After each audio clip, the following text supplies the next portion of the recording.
1, and we're live! Hello all, and welcome back to the Invictus stream. My name, as always, is Mr. Harlan Guthrie, and I am here with my boisterous brother, Alex. Hello, I'm boisterous. My belligerent friend, David.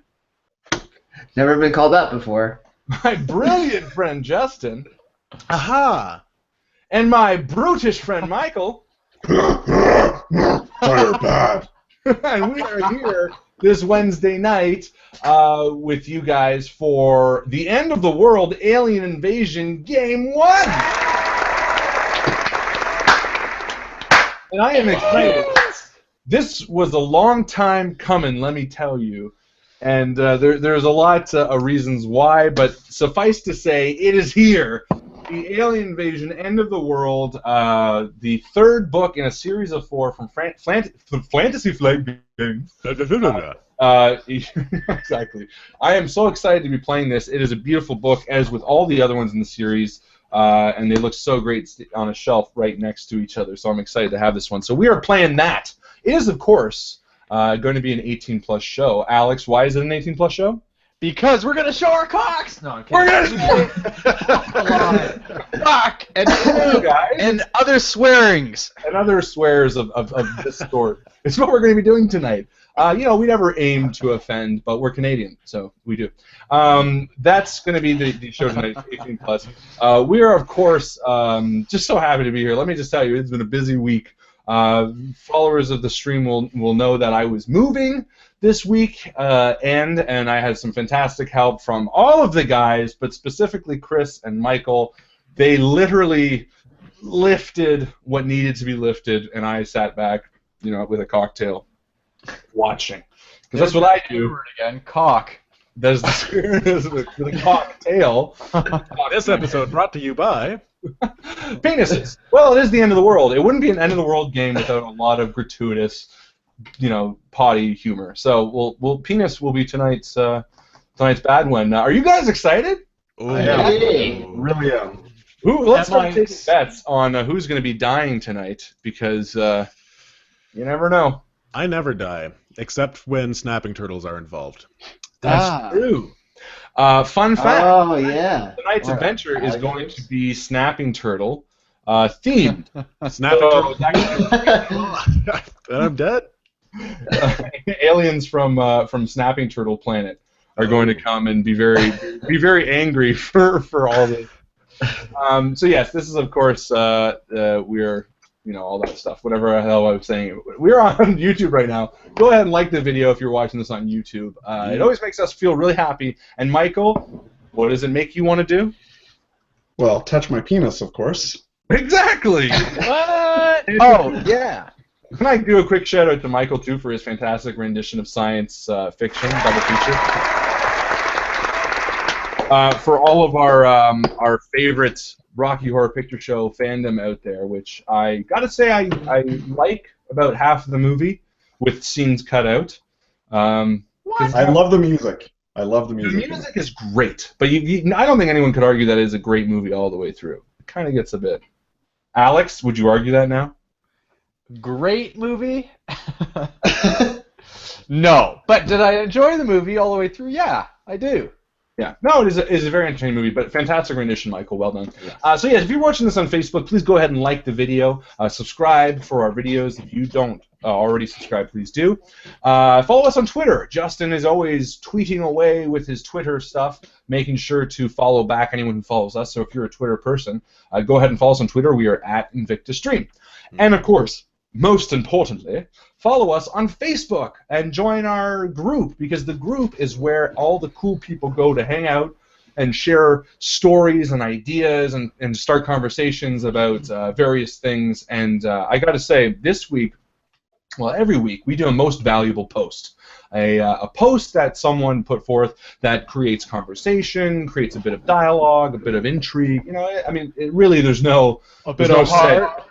A little bit of heart. But there is no real cap on what we claim as MVP, other than it kind of affected us in a good or bad way. And this week, we are very proud to announce that Michelle Becker is this week's MVP. And it was a very easy decision to make. And if anyone who is part of the group has not had the time to go ahead and read her post. Please do, because it is a very heart-warming comment. She shared, heartfelt. Sorry, that she shared a bit of her own personal struggle and information. You know, stuff like that. It was a good, humanizing post, because obviously we get a laugh out of this, and we have a lot of fun doing this every Wednesday. But when, you know, reading things like that and knowing that for some of you, you know, we might be a little bit of a friendly banter on a Wednesday night and maybe bring whatever silly poop joke filled light we might bring, it is a very comforting and a very humbling experience. So first off, thank you to Michelle, and to anyone else out there. Feel free to share any stories that you want to share on the stream. That's what it's there for. That's what we're doing this for, and we want to keep doing it, having some fun. So well done, Michelle. Thanks again for sharing that. I do want to shout out that next week we are back with Drafstu's Secret, Part 3 of our campaign that the lovely Mycl Barber is putting on, which is a D&D 5 hybrid game. I am having a blast playing. What about you, Justin? Yeah.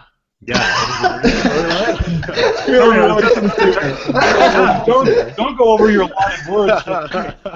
You only have so many words you can use, you know. Yep. Okay. Sorry. So yes. Good. Food. I'm counting. By the way, that's yes. Food. Good. Mycl. Hey. Yeah, food good, Mycl. Food good, Mycl. No, it is a great campaign. I'm having a lot of fun so far, and I hope you guys have been following along. It is. It's very cool. If you haven't, go back and check it out, because we're excited to continue on this Wednesday at 8 o'clock with our very own Chris. You guys might notice Chris isn't here tonight. He has a bit of a stomach flu. Oh. He has a stomach flu, so he won't be helping out. No, I don't know what he really is doing, but he has a stomach flu. Because why would, you know, friends that are actual friends not be? Because we'll find out. Stomach's not feeling so well. Hello, my baby. Hello, my honey. Hello, my ragtime gal. Spaceballs for everyone who doesn't get that, and if you don't, you should be ashamed. I'm ashamed. No, Dave. Really? Oh. I'm sorry. Hold on. Why is Dave definitely Randy Quaid? It's Alien Invasion. He's in Independence Day. Oh, that's right. The guy that you fly into the plane. So we know what Justin's got nothing. Michael's got lubed up and ready for probing.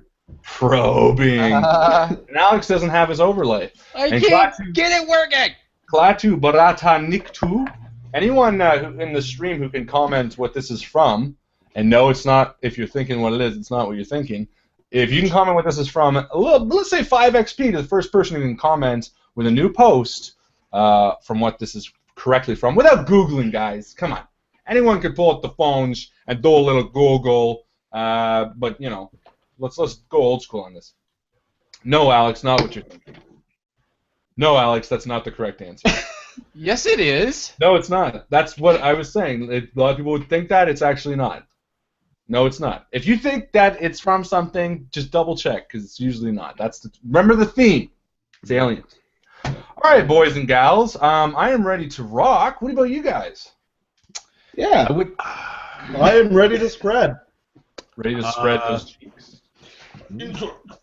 I wouldn't say I'm ready to rock. Good. Yeah, food. Definitely Dennis Quaid. We got both the Quaids. Both in End of the World movies.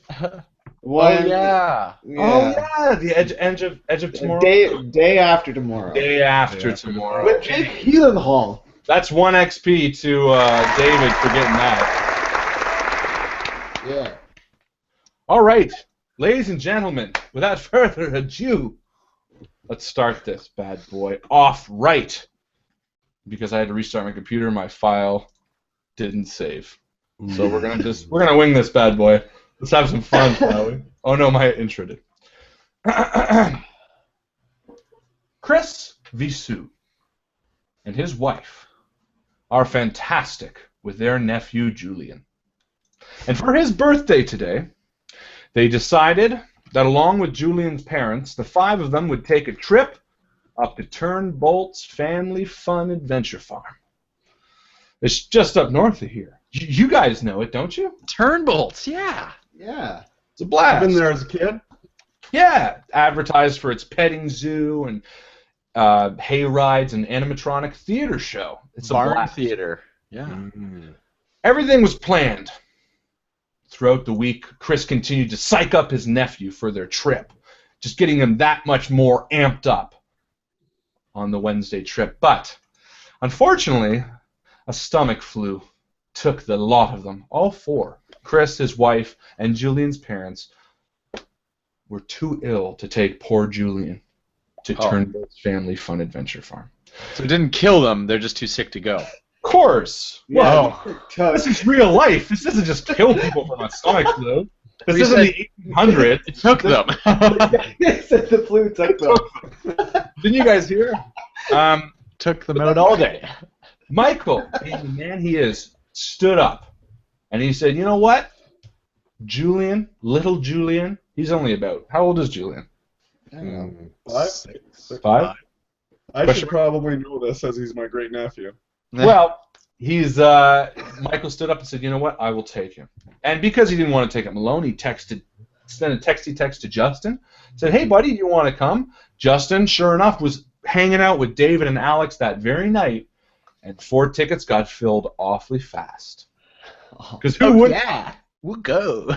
With the extra tickets, and the 4 of them setting off to the 4-hour trek up north. 4 hours. As they left home, Michael driving the van, Julian in the back seat between David and Justin, and Alex sitting up front. No, we're not there yet. No, we're not there yet. No, we're not there. Alex! What? There's a sense of pride, this sense of joy, this excitement, this little bit of kid inside you that saw Julian for his bright, excited ways and thought, yeah, you know what? This might actually be okay. And after a short, extremely long 4-hour ride, the snow started to pick up about halfway through.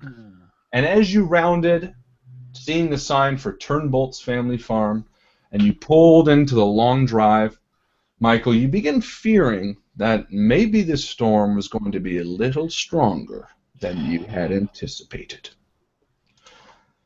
So, you pull up, the van stops, and you're sitting in a large drive, and up at the end of the drive is a building, rickety and kind of falling apart, snow-covered roof.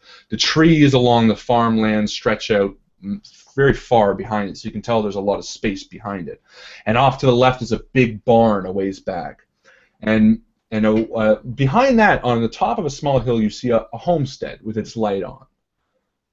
And now you know that Chris and Chris's wife phoned ahead. They told the man that everything was going ahead as planned. It was just going to be different people. And you know the man is a Mr. Dan O'Bannon is the man who owns the place, and he's the one you're looking for. But right now it looks pretty desolate. All right, well, everyone awake? Yeah. All right. No, Well, I just I don't know. I don't know how this is going to go. Julian, we're going to do the best we can, but based on the weather, we might end up just driving another hour the other way and get to the cottage instead and make up something there. In the meantime, Fortunately, let's the get to cottage the door. other direction. It's So 4 like- hours from every conceivable source. Nice. Anyway, because it's Julian, we will go to the door, but we will go to the door playing T-Rex versus Gorilla. I'm always Gorilla, T-Rex always wins. And he's into it, and he's loving it, and Alex and David and Justin are kind of looking around like, oh, so do you guys get into it and play along? Oh, totally. Oh yeah, for sure. Yeah, for sure. I'm doing gorilla too. I guess if we're all gorillas. No, I'm like doing alien. I'm like, oh, I'm an alien. Why are you being an alien? That's so weird, man. Because I am. We're That doesn't Shadow. fit with our game. Well, that's who I am. Raptor. Raptor And I just kind of run away. So we'll get up to the door. In a role-playing game right now. You guys realize that? Gorilla versus monkey for the next few hours. So yeah, as you exit the car, and you start heading towards the door, you see Julian is playing along, he's having fun, but you do get this sense of nervousness, and even yourselves. I mean, you're it's kind of in the middle of nowhere, and your primal instincts, your primate instincts. I am hilarious. Start kicking in a little bit, and you start thinking, yeah, you know what, this is a legit thing, but if it does go a bit weird, we'll probably just take off. And yeah, you get to the main door. Looks like. Talk to Brian O'Bannon. So while Michael and Damien are playing, I nod to the others and say we should probably get inside. It's getting pretty. Like a Sloman file. Julian. I always call him Damien. I don't know why. He has a 666 carved in his forehead. He does. He did. That was a birthmark. It was a birthmark, right? So you take the lead, Justin? I'll take the lead. I'll step up to the door and. Yeah, so as you approach the door, you see above it, sort of burned into wood, Turnbolt's Family Fun Farm, just in like a big, large lettering, and a very simple door on the side of sort of a rickety, rundown-looking building. Cool. So I'll just open the door. It's a business. And it's open hours, so I'll just open it and go inside. So you head in, and what you see is a very dimly lit. There's only one light sort of hanging off a wire from the ceiling, and it almost reminds you of like the beginning of a mine shaft or something like that, where you have big wooden beams and kind of a creaking floor, dust particles floating down from above, and there's a long counter, almost like a general store of sorts. And sitting on the far wall of the end of the counter are all these shelves with little trinkets, little dust-covered, clams with googly eyes and pet rocks painted and haphazard lipstick drawn on them and things like that. And you get this sort of eerie backwater. Look at you, dirty rock whore. All right. So we've already paid for our tickets and stuff, right? Like that's you had. Yeah. Is there anybody there? Is there like a little bell I can ring? Yeah, so you take a look around, and the only thing that you can see is a bell hanging off the wall with sort of a string off it. Now, it looks like there's maybe 2 doors that sort of lead off that you can wander off a bit and take a look through, but you kind of get the sense that this bell might be used for something. However, there's no sign on it that says to ring. Okay, and I open the door and I say to the others, hey, you guys coming, or are you going to play monkeys all day? Yeah, I'm coming up cold. All right, come in. And hello, is anybody here? Hello? So give me some sort of rule. And and for those who aren't familiar with how this system works, which would be me, basically you roll a number of d6s that I assign you. Always one to do the task, and then additional ones for whatever skill you might have in addition to that. Michael's really good. Are you still doing the gorilla? And then one for actually, you know what? Because you're just ringing it, let's or you're just calling out. Let's not do anything just yet. So yeah, you can call out. Yeah. And instead, I will roll. Hello. And that's how you say it, Alex? Hello. Yeah. Hello. Okay. Hello. That is worthy of the Three Stooges. So you just Hello. You don't quite hear anything, and the whistling winds outside as the storm is picking up a bit. You can't quite think that your voice carries too well. And as you're standing there, the 5 of you, Julian's kind of standing in amongst you, and you see his wide eyes kind of glancing over the trinkets and the eerily, creaky floorboard, and you kind of get the sense that maybe he's a bit nervous himself. So I take him up, put him on my shoulders. Okay. And then every time I'm with all the things hanging and stuff, I keep walking like I'm gonna hit them. And it's up to him to dodge, because that's what I do. Let's do this. I'm gonna give you an empathy roll. All right. Or you can use charisma. I'll let you decide, actually. Oh, well, it would be empathy. Charisma-thy. Charisma-thy. That's my thing. So do this. So we're going to do one negative, obviously, which we'll roll after, but we're going to do one for the act. I'm going to do one because of the actual ability you're using, like you have an idea. And do you have another skill that might be a positive feature in this way? Not necessarily, no. Just Okay. open-minded and accepting, but that doesn't really... Julian, if you're afraid, I am okay with that. Suck up, son. You're 6 now. So we're gonna do this. So we're gonna do one for the act and one for the ability that you're like picking them up, which I think is a clever way to do it, and then one negative. So the first 2 dice are gonna be positive dice, and the last one's gonna be negative. And I'm reading from left to right. So Sure. just roll 3 die. Okay, that's what I need to know. Yeah, 3d6s. Harlan. 3d6s. What? Okay, so one's definitely gonna be below.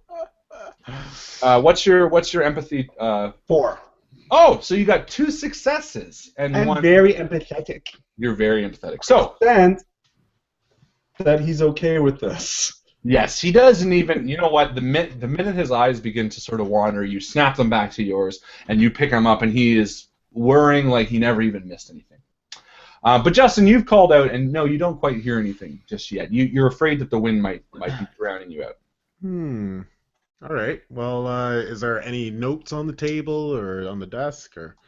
There are some papers, yeah, All right. but you can't quite see them. You can spin them around and read them. Sure. And because I've been there before as a kid, as a child, I was there.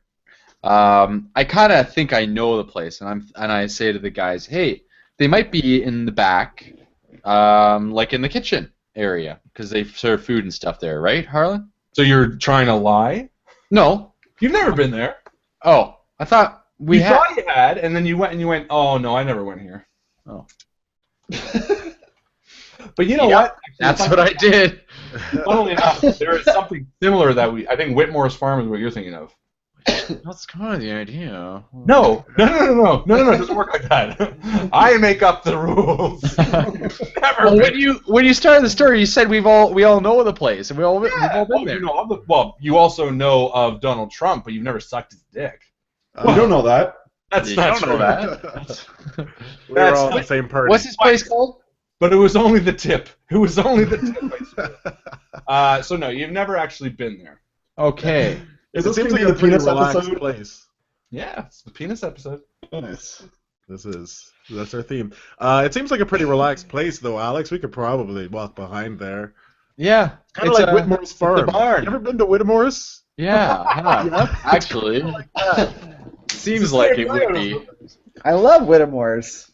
Perfect. Okay, so you just walk around Yeah. Yeah, I don't see why not. like you Saying fucking hello the whole time, and I'm putting on like the pose of like someone who doesn't want to intrude, kind of like the hello.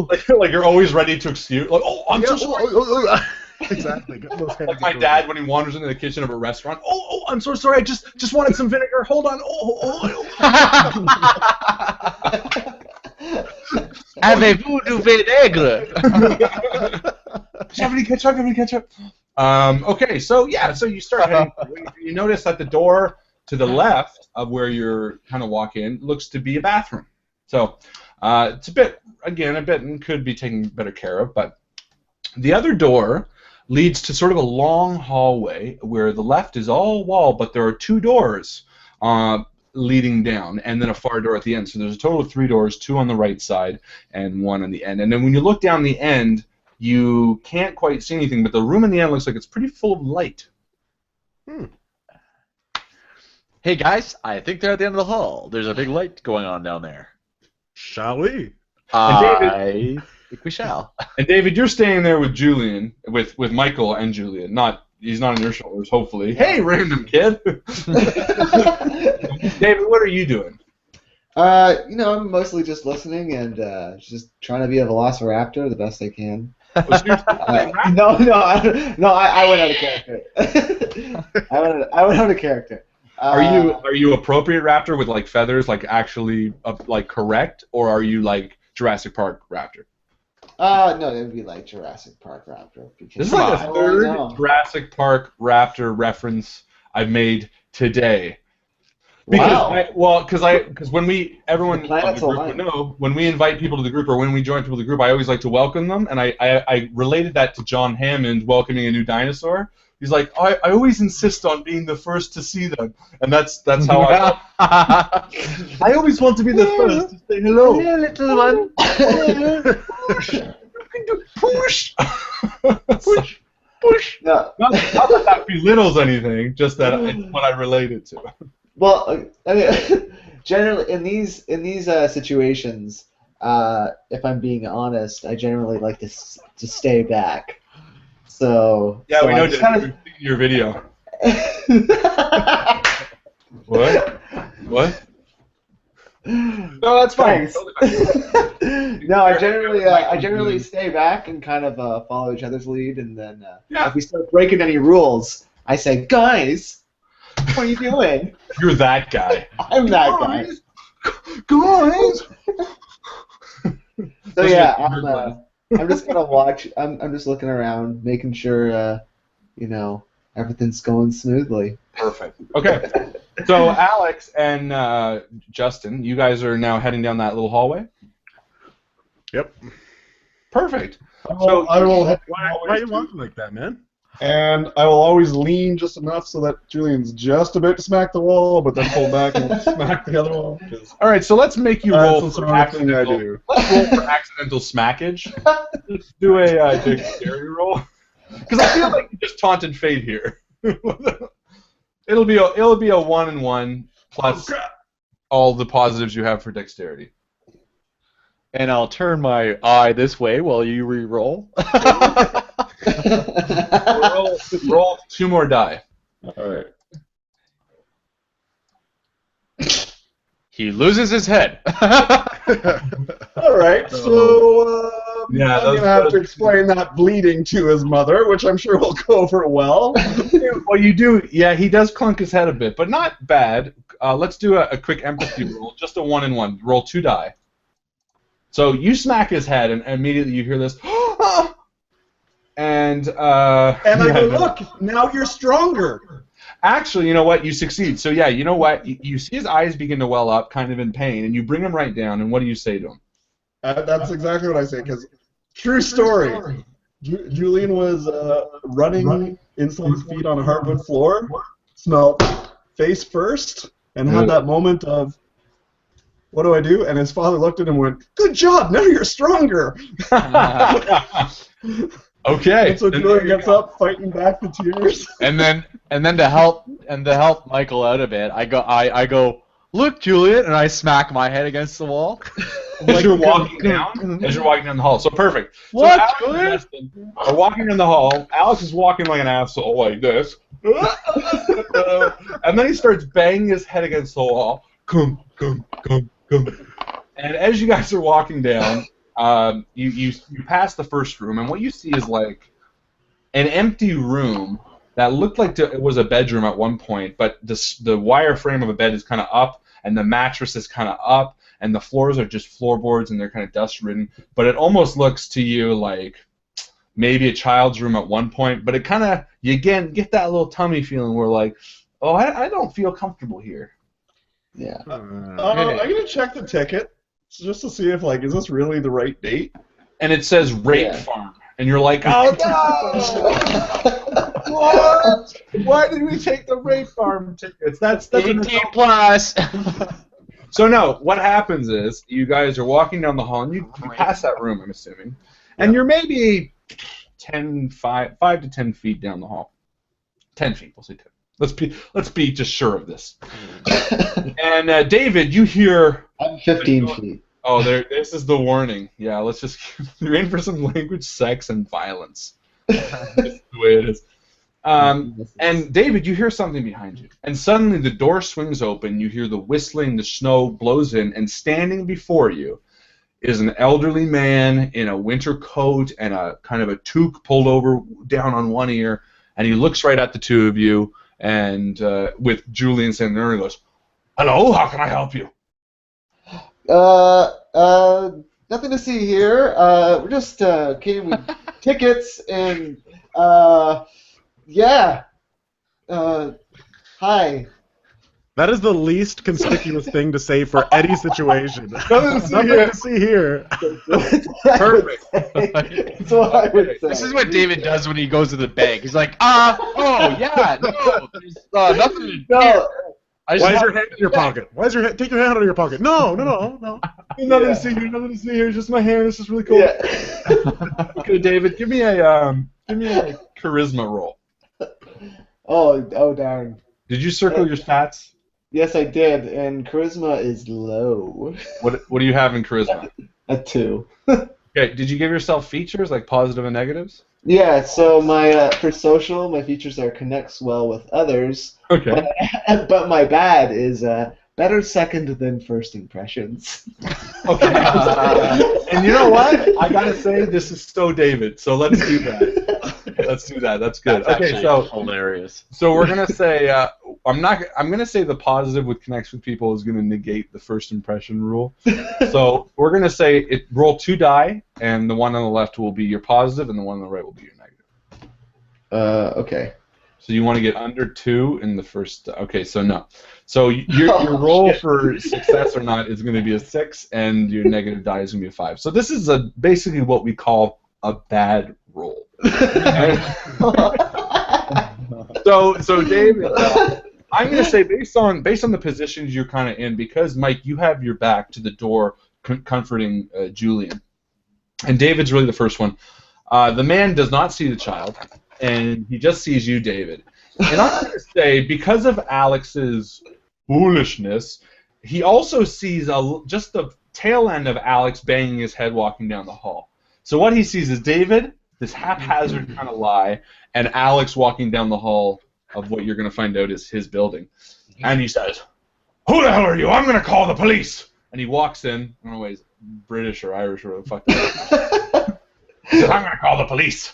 And he walks in, and he walks around the desk, and he reaches under and he pulls up a phone, and he quickly starts dialing something. Like a rotary phone? Yeah.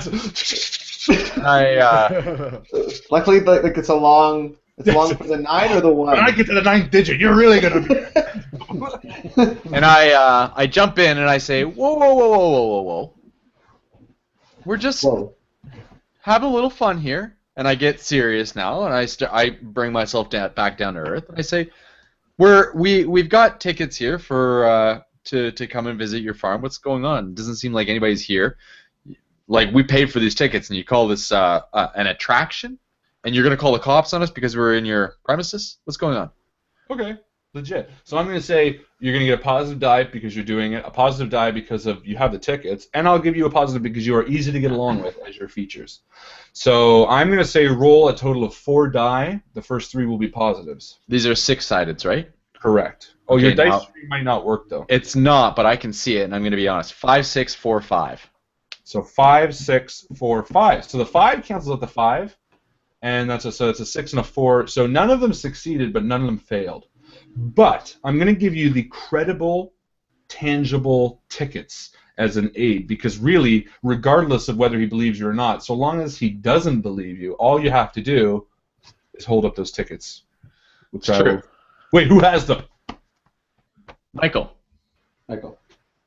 So I will turn around.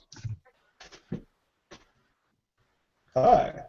And as he's dialing the 6 digit, because he dials the local police, not just 911. That's just, it's just he's on the 9th, and he's still. And he hangs up the phone, and he takes the tickets. Oh, I'm sorry. You must be the Charbonneau party. I mean the Viseau party. The Viseau party, yeah?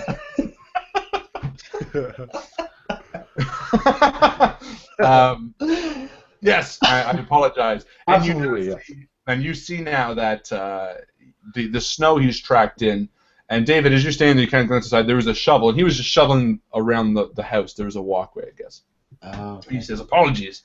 I shoveled around the house to make sure that everything was up to date for your visit. I apologize. I shouldn't have been so quick to judge, but we've had a few break-ins over the past year or so, and hooligans looking for a good time, and your face here, David, Mr. whatever your name is, looks a bit mischievous, if you know what I mean. Oh, no, I'm sorry. I just got startled. I don't do well in these circumstances. Yes, I would say your first impression is not the greatest, but now that I know you, the second impression is much better. Good. People have said that about me.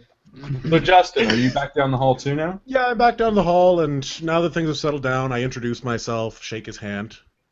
And he shakes your hand, and he's a bit of a gruff guy. You know, you touch his hand, it's calloused and warm. You know, he's a working guy. Okay. He's an ignorant farmer. Let's just put it farmer. like that. What's his name? Dan. Dan O'Bannon. Dan O'Bannon.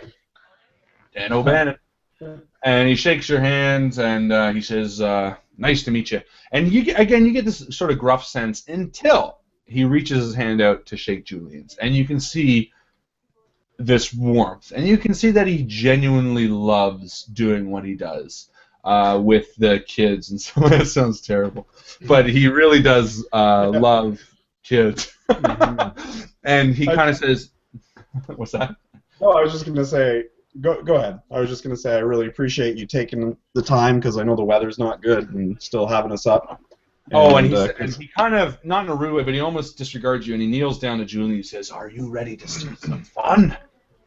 Are you ready, kids?" Aye, Captain. And Julian, again, you know, probably first startled at the appearance of him, kind of shakes his head anxiously, and the man stands up and he says, "Well, are you ready to start?" Absolutely. Let's do this. Ready, Julian? Let's do this. Yeah, Julian. Won't it be fun, Julian? Yeah. It's gonna be good. Yeah. They're all just dancing around them. All right, Julian. I'll protect you from Alex. Oh, here, have fun. Does anyone have any questions before we start? The reality is, I'm a big kid, and I'm kind of here for myself. Yeah. What are we gonna see today, Dan? Can you give us an idea of what we've got in store? Yes. Well, at Turnbolt's Family Fun Farm, we have the petting zoo, the hayride, and Mr. Turnbolt's sensory special. Oh, and does this all happen in a barn? And he kind of he looks to which one of you might be the leader, and he's gonna look at you, Mycl, because you're. And he kind of leader. Yeah. And he kind of leans and he says, "Well, I don't know how feasible the hayride will be today." Everything okay with the horses? Well, tractor? So it's very snowy. No problem. No, absolutely, I understand. I mean, yeah. He says, "Oh, yeah, okay, if need be, we can skip the hayride. That's no problem." Okay, good. But you do see Julian kind of overhears us a bit. And he says, "No hayride?" That's yeah, Julian. sorry, buddy. It's just because of the snow. It's too deep for the horses right now. And But Julian, if you're good, later on we'll make some snowmen. Hey, yeah. Go out in the snow. All right, Alex, give me a roll. Give me 3 dice. Really? Why? Because I want to see if he gets off the hayride. 3, 4, 5. 3, 4, 5. And what's your charisma? Charisma is. Oops, I opened up Word.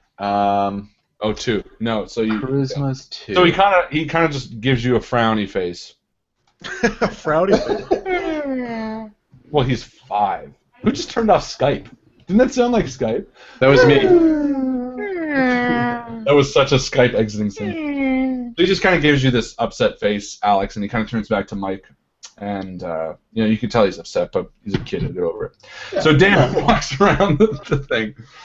And he actually sees Julian's upset too, so he grabs a little trinket, a little clam with googly eyes, and he hands him and says, "Now, Julian, this is Mike. You'll need to make sure that Mike is safe. Can you do that for me?" And Julian kind of lights up, and he takes him, and he goes, "Oh," and he puts him in his pocket, and he kind of nods to you.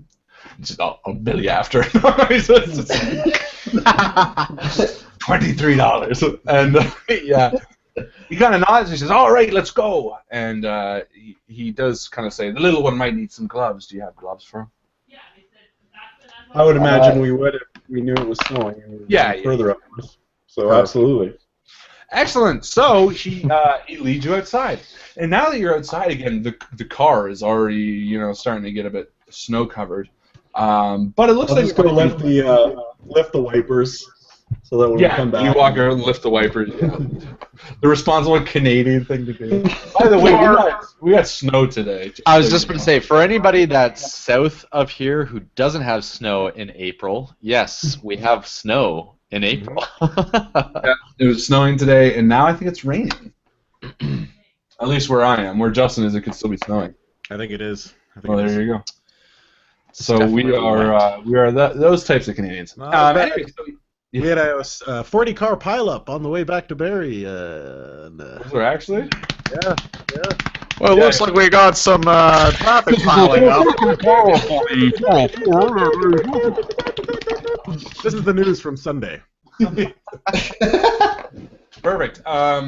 So yeah, you head outside, and Dan O'Bannon's taking the lead, and you kind of see him putting on a bit of a trot, trying to get a bit of a laugh out of Julian. And May Julian I just say, sir, that your name is really fun to say. Dan O'Bannon. Dan O'Bannon. Quiz number 2, Dan O'Bannon, for those who, first person to tell me who Dan O'Bannon is on the stream without cheating will also get 5 XP. But also, did anyone see who got the first question right? Did anybody get Klaatu Barada Niktu right? Not that I'm aware of. Guys, come on. Who didn't get Klaatu Barada Niktu? Post if you know what this is. And the first person to get it right gets 5 XP. The second person to tell me who Dan O'Bannon is correctly without cheating will also get 5 XP. These are all in the theme of. So he's taking up the lead. Julian starts marching along, like the Pied Piper leading someone to death. And you guys spin around the side of the building. The wooden flats. Bob says, is it from When the World Stood Still? Yes, Day the Earth Stood Still. Correct. It is from that movie. Victor got it too. Reused. Also got it. Reused in Army of Darkness, which is what I said most people would think it's from, which is what I used to think it was from only, but it's both. I think the robot's name is Klaatu. Anyway, check out. We'll find out who did it first. I'm not too sure who said it first, but we will find out, and you will get your XP, good sir. Or argue amongst yourself. The winner will claim it. That's the other way we like to do things. I was so confused there. I thought you meant originally he did it first. Well, I'm pretty sure it would be from The Day the Earth Stood Still as opposed to Army of Darkness. No, I meant was the remake with Keanu Reeves, or was Just throwing that out there. No, whoever said it first. And whoever can get Dan O'Bannon. Did anyone get Dan O'Bannon yet? No? We'll find out. All right, so yeah, Julian's marching along. You guys are heading up the side of the main building, and you're walking towards a small-ish barn.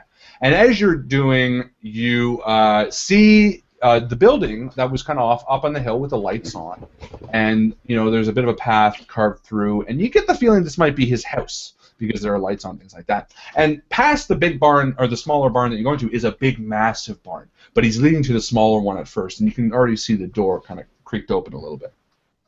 Come, Julian. Yeah, get ready to see some beautiful sights. And you all start going, and yeah. Anything? No question?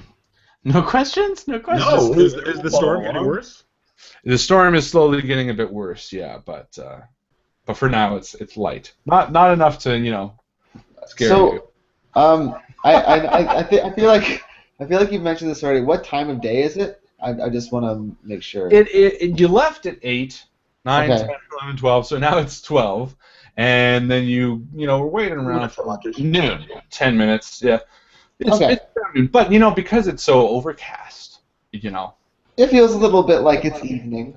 Yeah, it does. And David, you're starting to get a little bit of the willies.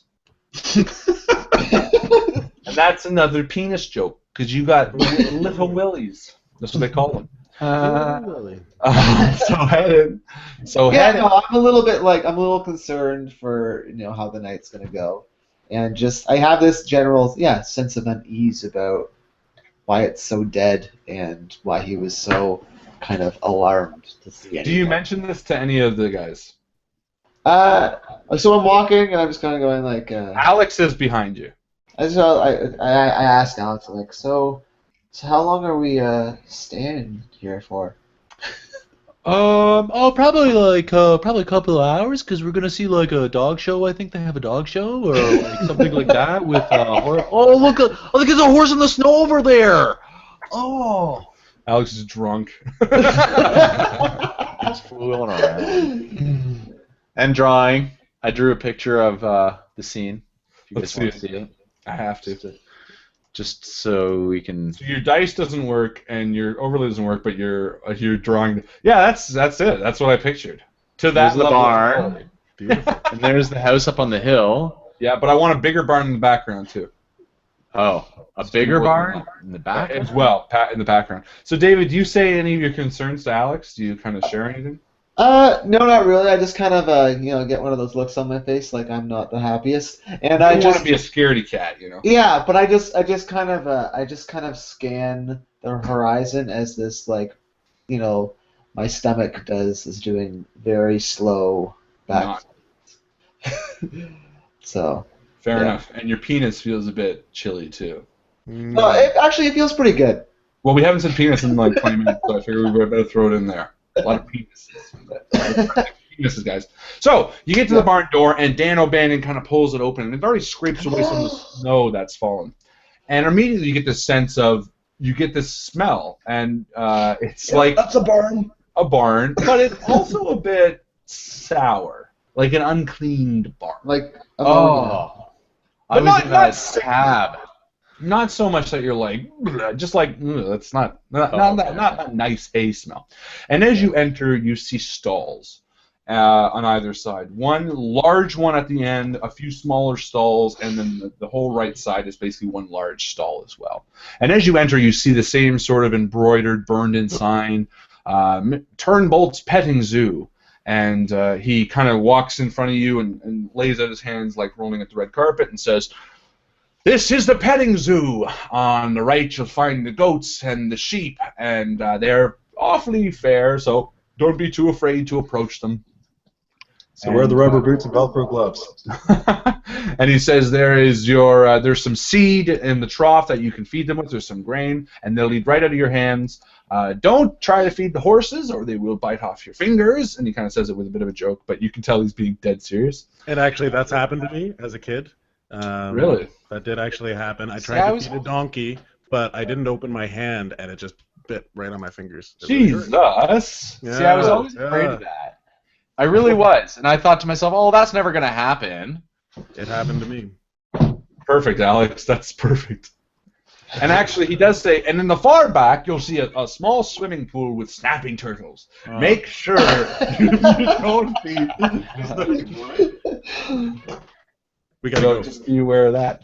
And yeah, so Julian immediately kind of speeds up past you, and you see Mike is kind of fixated on a pitchfork or something. And he kind of runs past your legs, and he runs into one of the pens and starts reaching for a sheep. Cool. Julian does? Mm-hmm. I follow close behind him because I feel very comfortable around animals, and I start petting the same sheep. And perfect. And, I mean, enjoy it. You pet the sheep, and it's like, it looks a bit worn out. Like it's been petted thousands of times. Like it's been petted so many times it wants to die, and it kind of just gives you this. Or is that a goat? I don't know. Nice sheepy. Yeah. And the horses, Justin, as you walk by, and you're a bit nervous because of your past with horses. Yes. You do kind of keep a distance, but you see the bones in their neck, and they look a bit malnourished.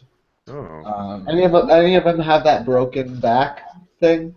No, like they're not. old, They're not. not like decrepit. No, they're not like tortured. You don't have to feel like you have to call the I don't know, whatever thing. Humane Society. The Humane Society, thank you. Yeah, but I mean, they don't look the healthiest. Right. You kind of get why this is a budget farm. And Dan O'Bannon kind of walks around as you kind of all go your separate ways, and kind of peeks in on you. So David, you're with Julian petting a sheep. Justin, where are you going? Because as you ran a corner, you also see a bunch of pigs, and there's a big trough out front that you can kind of scoop and throw food at them if you choose to. And well, yeah. How do the pigs look? Because I mean, the horses are looking malnourished. The sheep just look a bit overpetted. The pigs actually look okay. Pigs They look like they're being fat, probably because they might be eaten.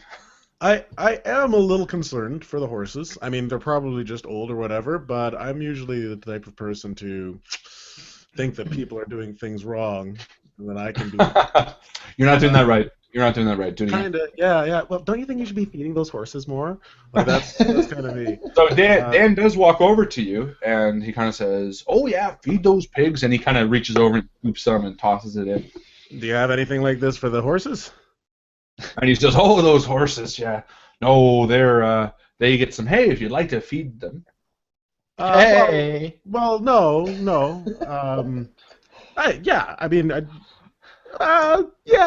Yeah. Okay. Just open your fingers, Justin, so you don't get your You fingers gotta bit go off. like this.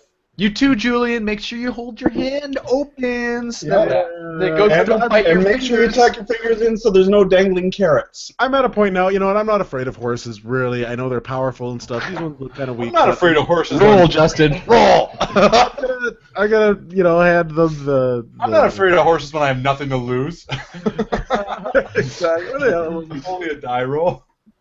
Yeah. Okay, so he does. He hands you a big thing of hay, and he says, "Yeah," and he says, "I like to play with them a little bit." And he reaches out, and you can see the horse just bites it, and he kind of pulls it back a little bit, and then he gives it to them, and he kind of strokes the hair a bit, and he says, "Here, help yourself." Sure. Hey. All right. And I do it. And give me a roll. What am I rolling? Just one die. Just one die. All right. What Just does that one mean? die. What am I rolling? It's going to be, I want you to roll, let's say willpower. Oh. Okay, well, that was my willpower roll. I've got a 1 for willpower. So there's no negative, but you lose the nerve a bit. As it starts pulling, you kind of remember, and you just let go, and you kind of walk away. But you can't play it like you're like, "Oh, that's cool, it's cool," and you don't feel like you want to feed them anymore. Yeah, no, I don't think I do. All right. I'm cool with the pigs. I'll just They look nourished enough. Yeah. Perfect. So you. I'll Yeah, tell you- Julian, and I'll talk to Julian, and I'll let him know that I've heard that if you blow, just do a little up a horse's nose, he'll know your scent forever. No, I think it's the horse's asshole. Yeah, I think so. No, that's a lick. You gotta. Oh, that's right. You want to. If you lick a horse's asshole, it will love you for life. Is that what it? Yeah, Oh no, that's but a woman. Is that? Wait. If you If blow you up a lick- horse's nose, he'll know you forever. But if you lick his asshole, He'll love you for life. he'll let you ride him for life. That's right.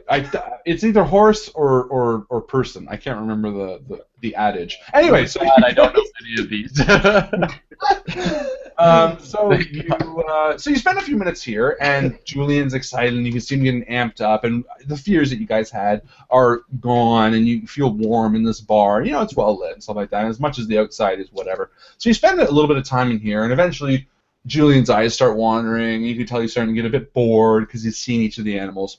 And Dan O'Bannon picks up on this as well. And he kind of says, okay, now, who's ready for Mr. Turnbolt?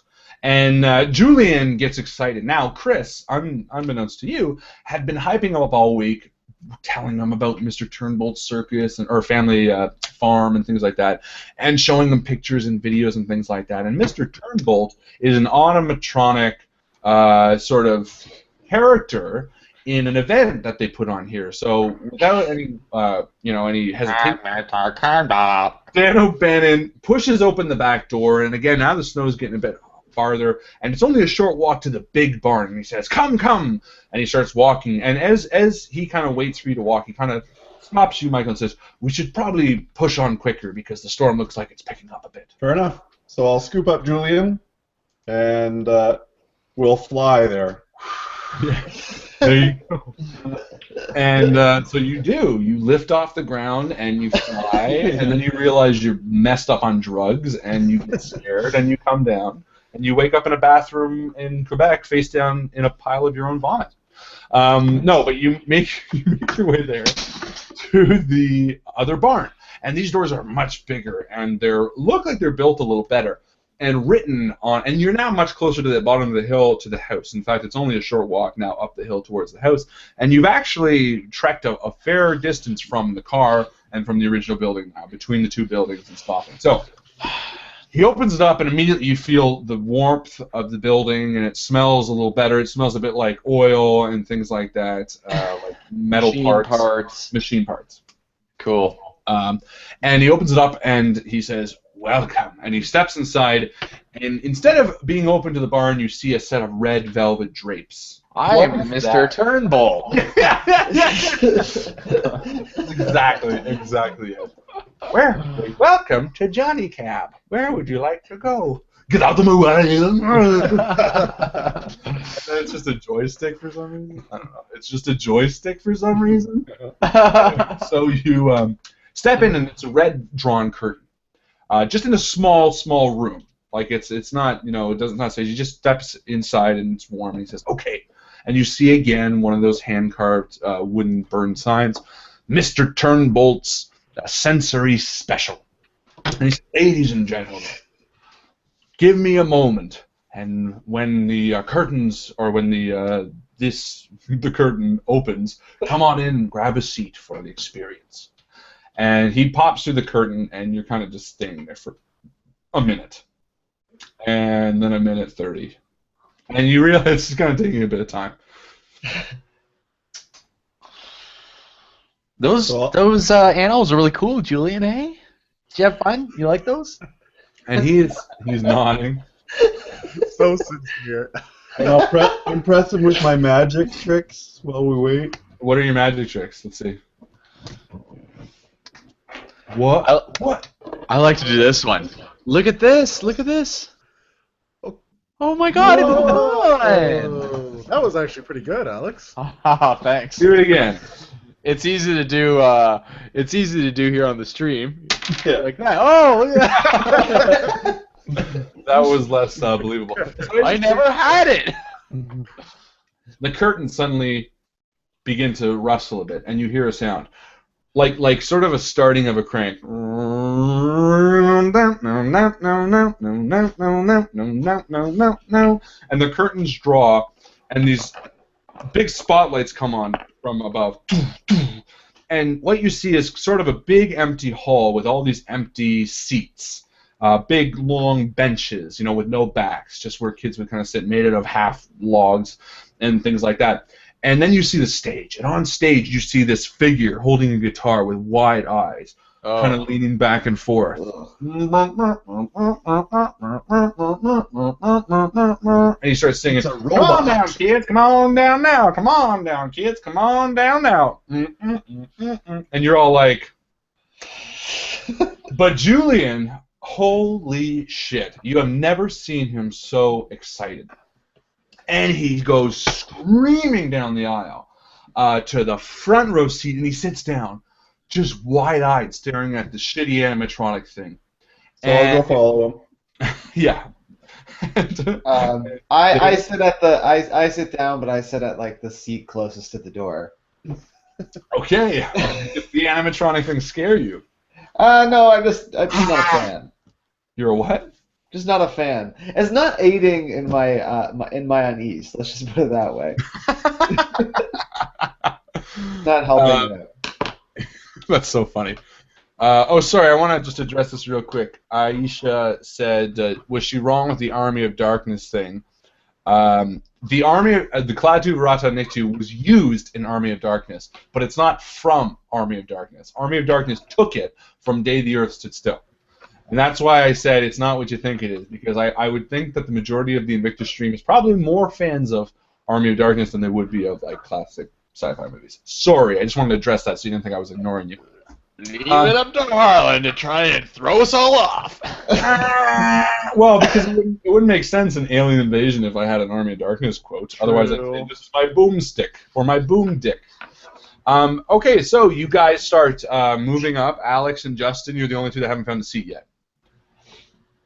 Well, there's anything to choose from. I find one. Okay. Oh, here's a seat. No? So you guys are like sitting what? Like David's here by the door, Mike is doing up here. You guys are like over here, like you just what? You're just like stretched out, like yeah. Yeah, that's pretty much what I do. Watching the show? I actually would probably be seated on the floor, like cross-legged, so that I could use the bench as a backrest, because I find non-backrest things really uncomfy. Yeah, that At this point, I probably would like try and fall asleep or like try and like. No way, man. And I nudge Alex, and I try to get a Snapchat with him. Good. Selfie. With the animatronic thing in the background? You did it. Do it. Yeah, I'm doing it. Good. Oh, okay, do it. Oh, it's my phone. I have an i4, and it's really slow. There we go. Big guy for us? What's that? Of course, he needs to be in. There we go. Yeah, that's always the best. I always Hey, make take a picture with noise me. when I'm Hold on. closing. Just wait. Hold on. It's still late. Just wait. Hold on. Wait, come back. Come back. Oh, I pressed the wrong button. Oh, it's not a good picture. You take a Snapchat with Alex, and he's ecstatic about it, obviously. Yeah. And Mr. Turnbolt's just doing his shit, and Julian's freaking the fuck out. I'm Mr. Turnbolt, here to stay, but with the usual way. Here comes Tootie. And then It's so old that like words have crackled out. oh yeah, it Song. doesn't make sense. Like, and then he's like, and here comes Tootie. And then from like a hole in the floor, it opens up, and this woman comes up again, another animatronic. Is And she she's hot?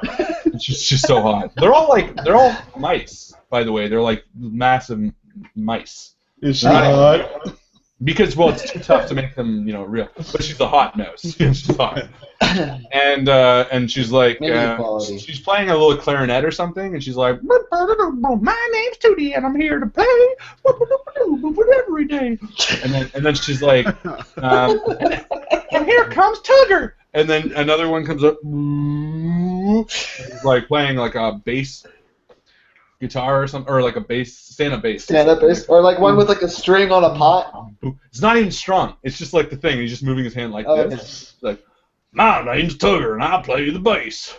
And then it goes back to Turnbolt, and he's like, and Twinkle, and then out comes like a big, crappy fake piano, and another mouse sits at it, and he's like, dum dum dum dum dum dum dum, and then the four of them start playing this song. Yeah, he's doing that, but it's like. And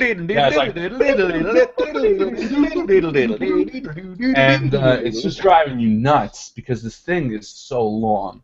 And not only that, it's inconsistent. It's kind of like a warped record where like parts are faster and slow. It's like and you're like, oh, and just whole sections are missing. Like at one point, there's like a Tootie solo, and he's like, "A Tootie, take it away," and she's like, and just stops, and then the music's still playing, but like and she's like moving, and you can hear the clank, you can hear the gears like shoo, shoo. And I'll let Julian know that the way you can tell that this is just for fun and not a real giant mouse is that female mice would have 10 boobs. How do you know she doesn't? She's wearing a bikini with 10. Yeah, maybe. And she is, and he's not even listening because he's so into this. You've never seen him more excited, and you're actually a bit confused because this, even for him, you thought would be a bit stupid, but he loves it, and it's just going on for goddamn ever. And then finally, it kind of rings to an instant to stay, and I don't know. Alex drunkenly claps from the back. Sarcastically, because Alex has a flask. He's been drinking the whole time, by the way, in case you don't know. Is that incorrect, Alex? That is correct. I'd probably Keeps take me some of that, warm, too. man. Hey, Alex, do you mind? Go for it. Sweet. Orange juice. And So Rob. it finally stops, and out walks Dan O'Bannon from the side, another little thing, just dripping sweat. And Great show, Dan. Great show. he was probably below, like, and he steps out, and he's like, And that's the show. Wait, I don't know why he's Southern. He says, that's the show. And Julian freaks out. He runs to the stage and he's like trying to touch the things. And he says, oh, hold on. You can't touch the animatronics. You might get your fingers pinched. And he says that more to you, Michael. Yeah. So again, I'll go up with him and let him know. No, we can't touch them. And he's except for like right here, and maybe right says, here. He turns to you and says, "Again, do it again." Not in And a right dickish here. way. And Dan O'Bannon kind of, we'll just call him Dan. And Dan says, he says, "Oh, son, unfortunately they need to take a rest now because like the other four kind of went back into the floor, right? Only Mr. Turnbolt's still up." And he says, he needs to take a rest now. And he turns to Michael, and you can see he's dripping with sweat. And he's giving you the, this is not going to fly if I do this again. Yeah, no, that's wasn't that awesome, Julian? We got a lot to tell Mom and Dad and Chris, and you're gonna let them know how. And you know what? Can we take a picture? And Julian's pretty set on again. So give me an empathy roll, or a charisma, or whatever you want. Or a hit him roll, if you want. Hit him? We're not doing this again. Time for sleep, Julian. We'll do two dice, one positive, one negative. All right. And I'm reading from left to right. So that is, I'm assuming, a fail. A fail and a success. So it's a fail and a, well, because the one works for the negative die. So really it's a fail and a fail, which is not great. And he looks at you, and you can see not just like sadness, but like a bit of anger, like that you know that failure doesn't have just yeah, something you're used to probably. Sort of unjustified, like how dare you, even though you've done so much for me, how dare you not let me have this one thing that all kids have and I have when it's lovemaking night. So we do this. He does this terrible, angry look at you. I'm so sorry, buddy. It's just they're tired. They just put on a big show. They need to rest too. And he kind of does a little bit of a whine, and you feel like you might have to.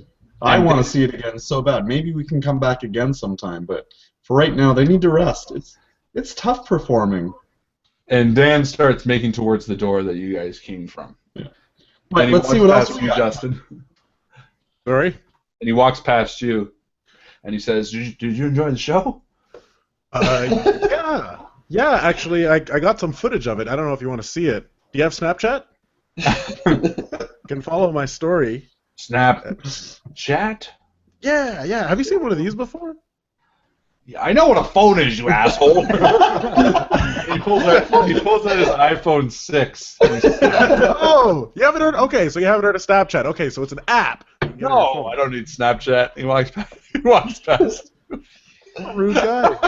I've heard of David. I shake my head.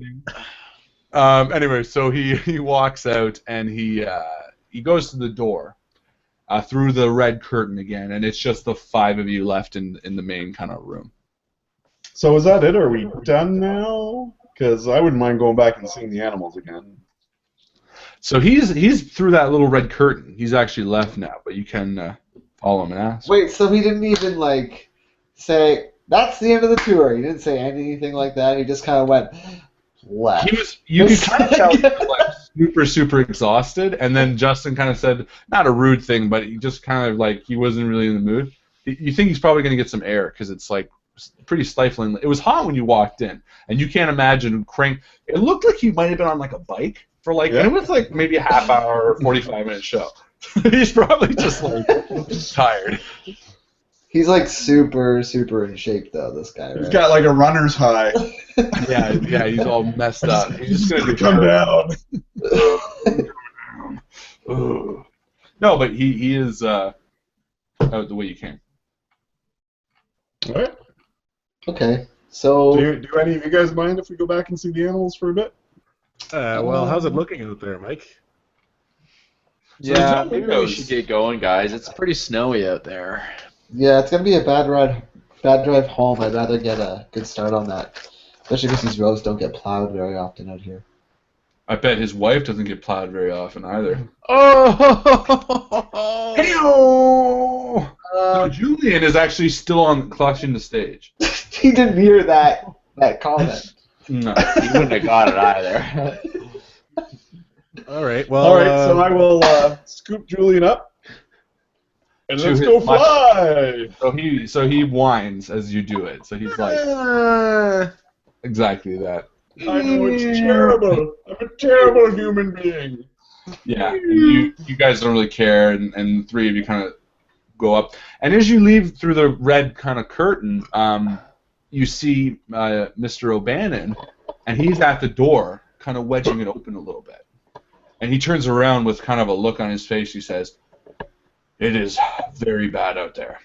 And kind of reactively or instinctively, you all kind of look up and look at the door, and you can see. Well, you can force open the door. You can't see 10 feet in front of you. It is whipping outside, and the snow is whipping, All right. and the snow is piling up fast. It's got to be at least I don't know, 3-4 feet. Julian, are you still looking after Mikey? Is he okay?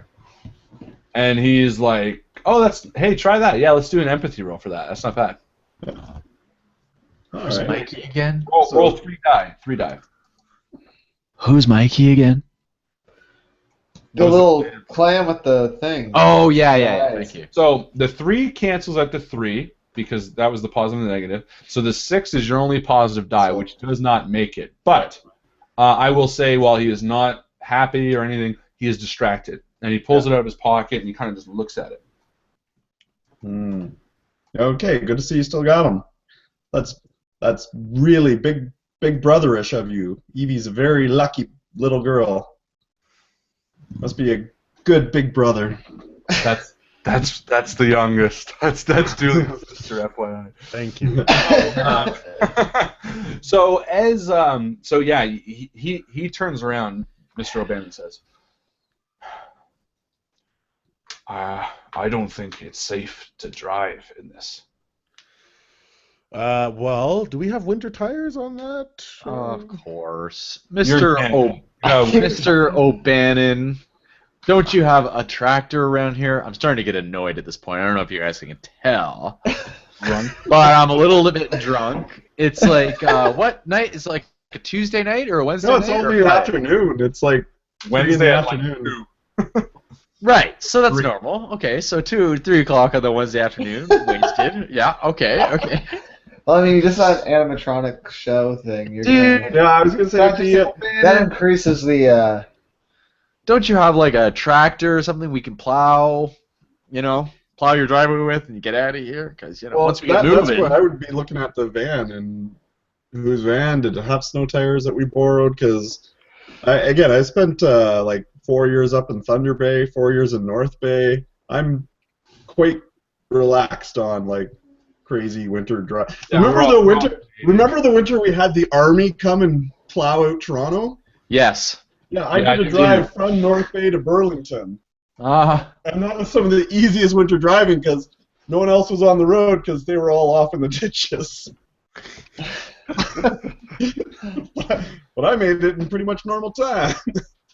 Yes, us Canadians were so cool. As a Canadian, don't you think you should have been a good citizen and stopped and helped them, Michael? I was pressed for time. Oh, sure.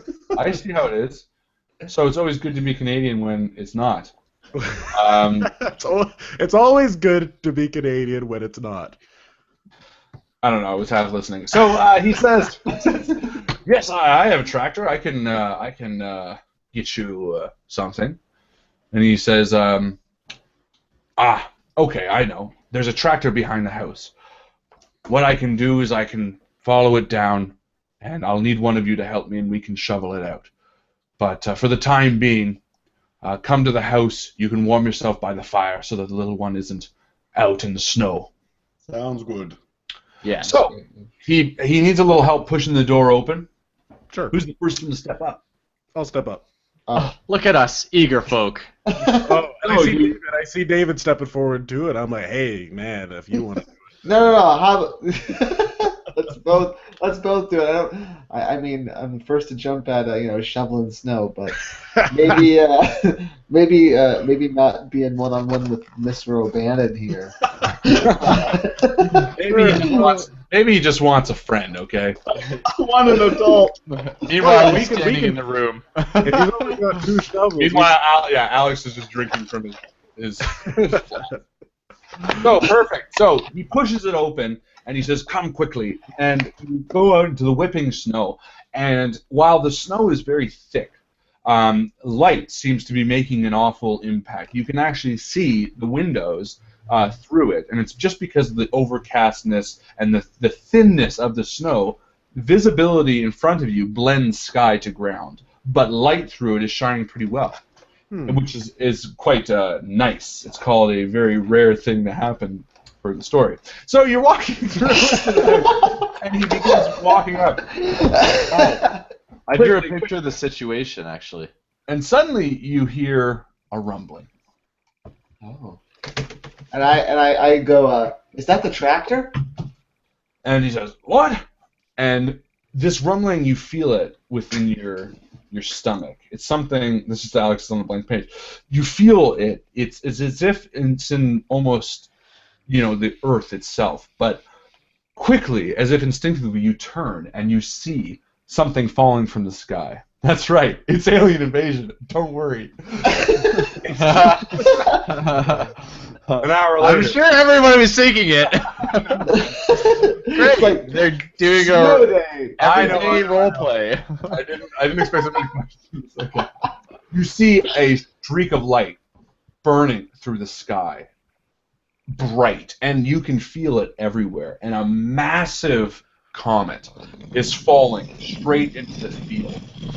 Not massive to make a shockwave that will kill you all, but large enough that when it hits the ground, you are all almost knocked over. I mean, you can now, mind you, it's a bit slippery and stuff like that, but you feel it underneath your feet.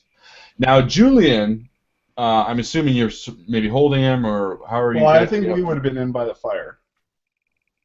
Huh? Are we? No, we're all walking, right? No, you're still walking. This is as you're walking. I was like, what the?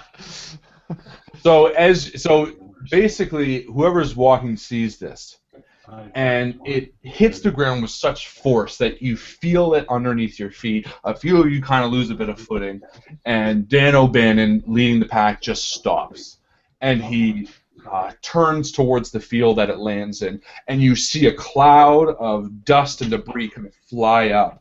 And it almost scatters down maybe 5-10 feet before. That's the rule of 5 or 10 before you. And you can see the barn behind you like shaking a little bit as it's kind of fading from view, and the building before you, some of the lights flicker a little bit. And before you can even react, you're kind of reeling around, sharing looks with each other, and you begin looking front and back, and from the corner of your eye, David, you see another. And another, farther away, even farther off in the woods, but you see these lights streaking down in the distance, hitting all around the side, and as the storm kind of picks up, and again your visibility just kind of gets impaired a little more, you get more and more afraid of kind of what's happening, and you start all running towards the house. Yeah. Dan, do you have a cellar or anything? And wide-eyed, he kind of runs to the front door, and he opens it. He says, "Get inside! Get inside!" What the fuck? And he shuts the door and locks it. Like that's gonna make a difference. Click. All right, we're safe, everybody. What Goggles was on. that? And you hear a voice, and it says, "Dan, what was that?" And he says, "Dorothy, quiet!" And he turns to the men. Dorothy? Dorothy and Dan. Dorothy and Dan. No, I just pictured Dorothy from the Wizard of Oz. Yeah. No, he's not got a young girl tied up in his room, don't worry. No, Dorothy is aged. That's the same Dorothy. Am I getting echo? Here, echo? I think there was an echo when I was talking. Yeah, no, there is, Justin. Yeah, I'm not On too sure Justin? who it is. It's not too bad. It comes and goes. I don't hear it. But I don't Back have to the game. No. No, that's the door, and he turns to you and says, Did you see that? Yes. Oh God. Oh God. What was And it? you feel- Meteors? He says, I don't know. And Julian looks right freaked out. Not because of necessarily what he may or may not have seen, but because of the way this guy's acting. And he turns to Mycl and he says, What the hell was that? Something fell from the sky. I thought Julian did. I thought. Yeah, I was just- well, we're gonna have to explain how you read it. No, Dan O'Bannon does. And then Dan turns to Julian, Kid, we're gonna die. No. What the hell was that? And you can see this guy is right freaked out, and he can't quite decide on what to do. He's almost just, you can see him muttering to himself. He's just kind of looking around. Yeah. Well, he spent most of his life doing like animatronic show things. You can't really process this, right? No, I don't think anyone can process this. Good point. Yeah.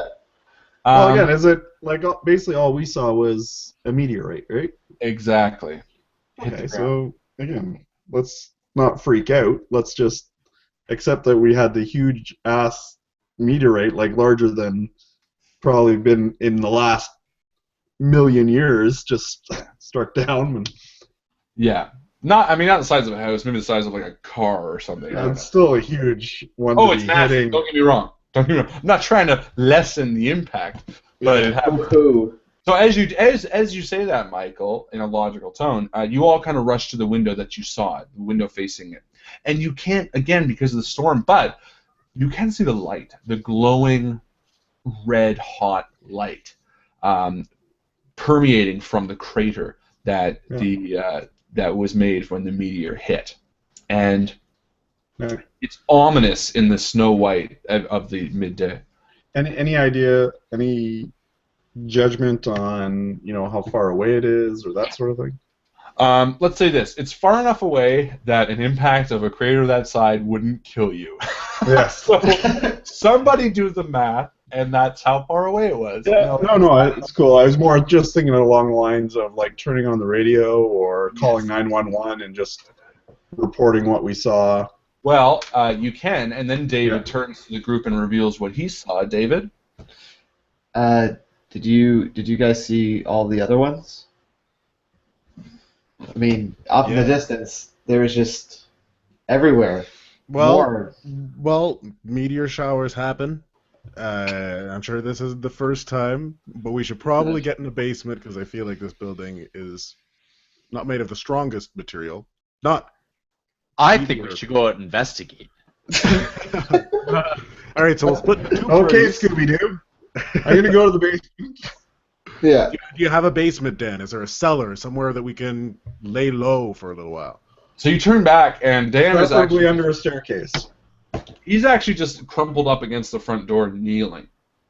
And you see he's not right, and you hear a woman calling, Dan, and she's walking down the stairs, and you see a woman of his age, maybe mid to late 60s, and she kind of looks down and sees you guys, and kind of just stops. Hi. Nothing to see here.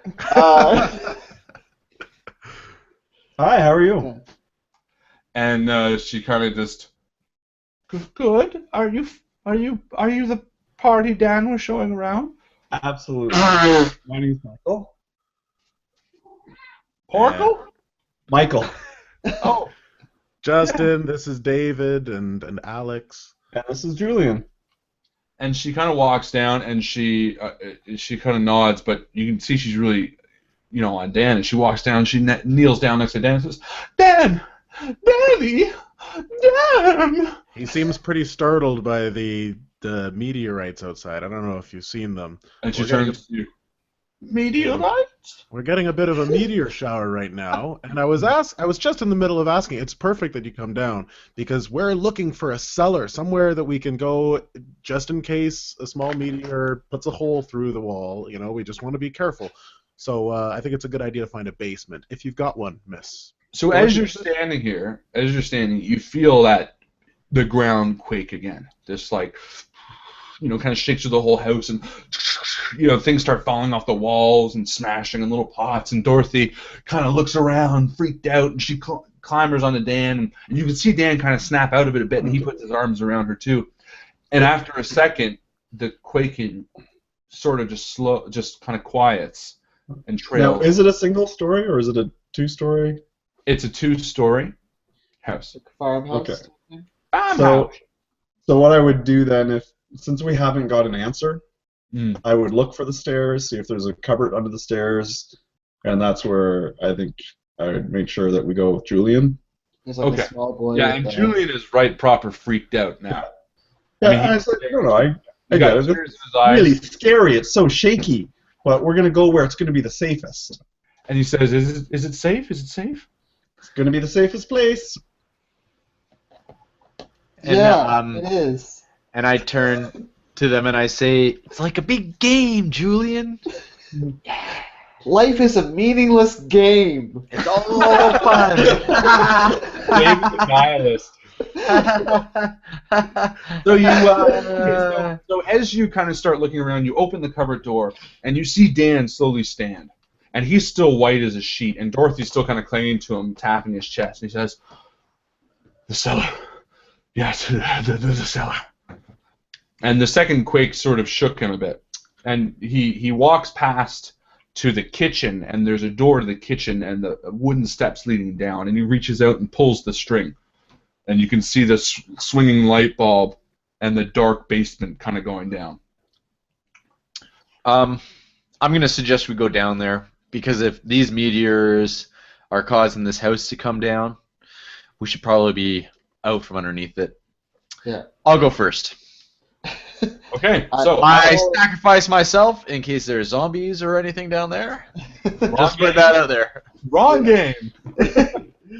I don't know any better. I'm inside the RPG. Not me out here playing the RPG. I'm in the game, man. I'm in the game. I don't know what's going on. I'm so sorry. So you head down those stairs, and you touch the bottom, the cement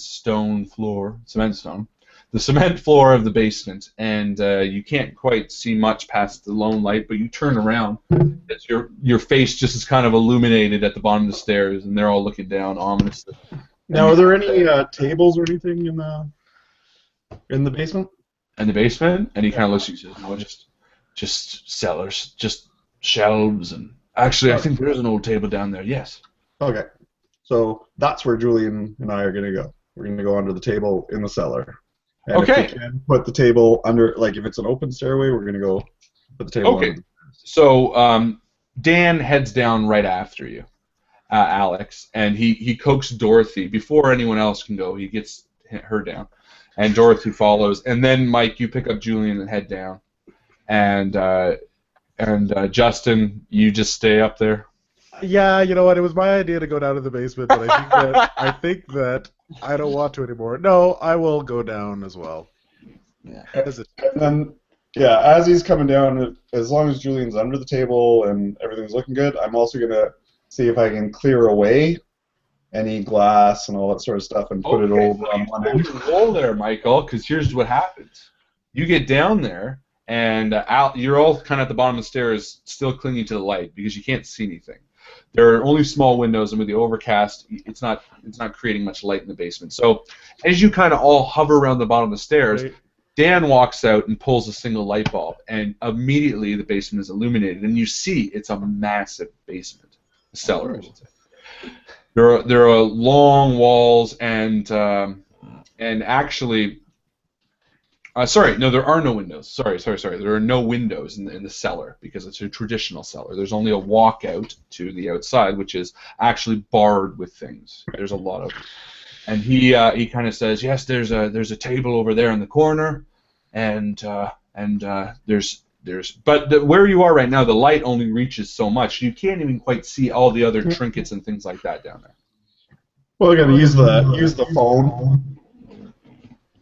The phone? Yeah, use my phone for the light.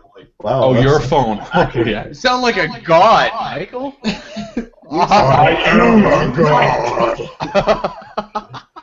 Let there be light. Oh my god. You know what? Actually, Okay. I was going to say, out of everyone I know, Michael's phone is dead. I would say 90% of the time you show up, you're like, oh, my phone's dead. Is your phone dead right now?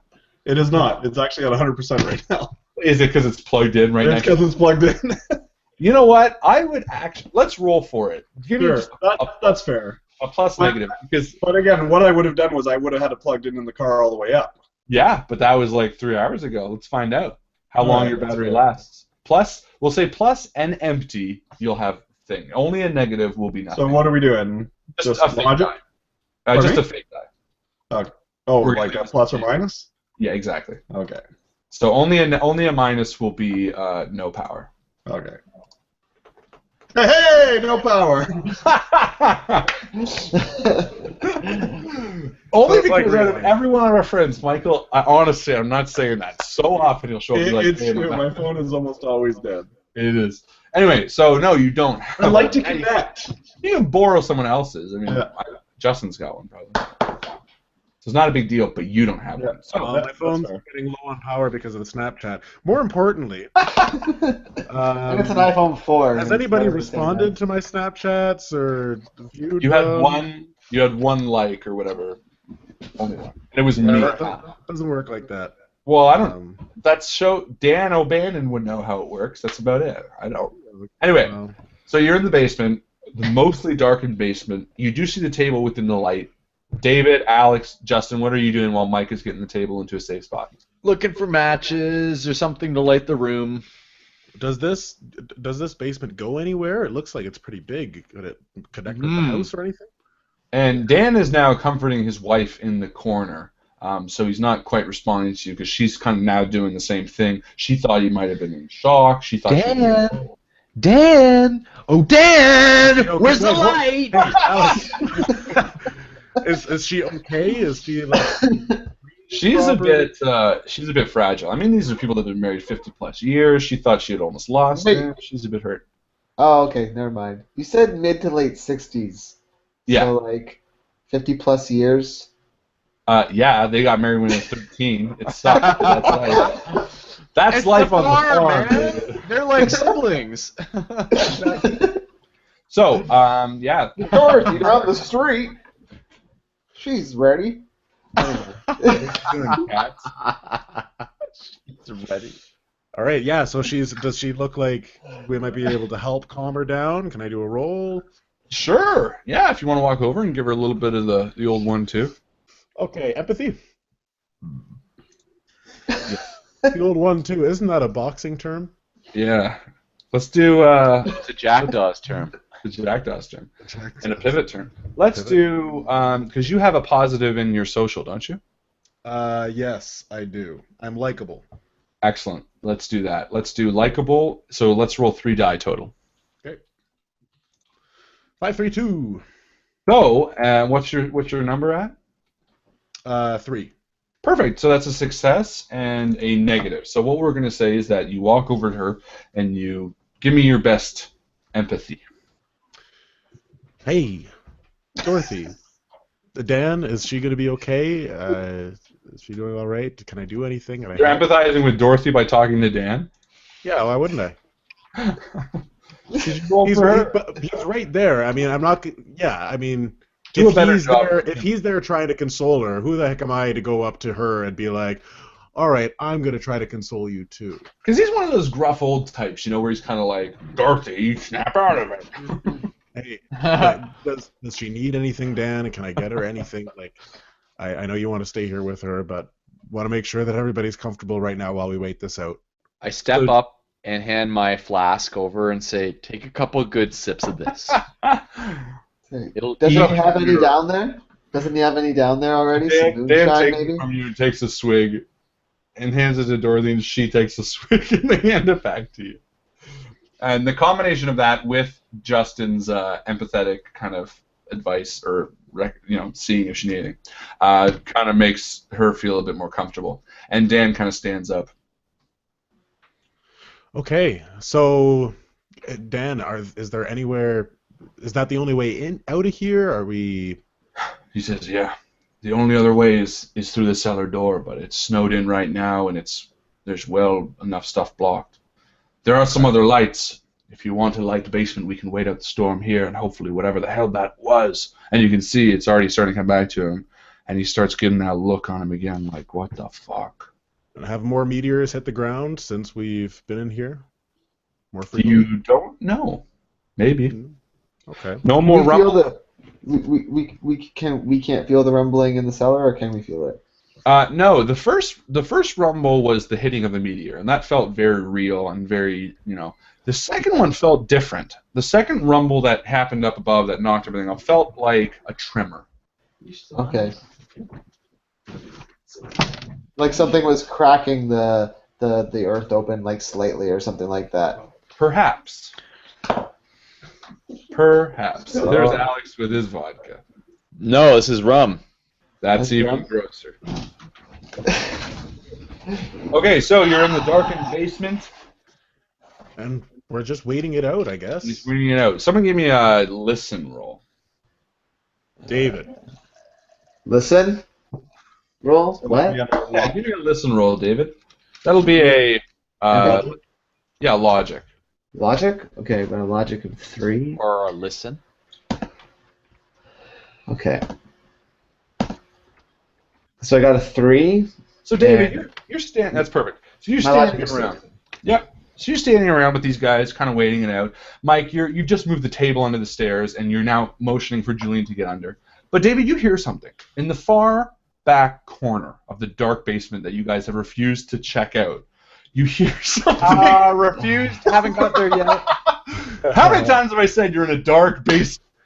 And how many times did I say I was just looking around for matches. You don't have a light, and you haven't got matches. You said I could borrow Justin's phone. It doesn't matter. You're fine. You're in the basement. You're in the darkened basement, and you hear something, David, coming from the corner, farthest from where you are right now. And it sounds like it's inside or outside. You can't quite tell, but it sounds Okay. like a scratching of sorts. Okay, so I look around and I look for some sort of stick or cast iron pan or whatever is down there. Either go to the stick or a cast iron pan. Hey, One or man. the other. You find a Yeah, an old Louisville slugger maybe.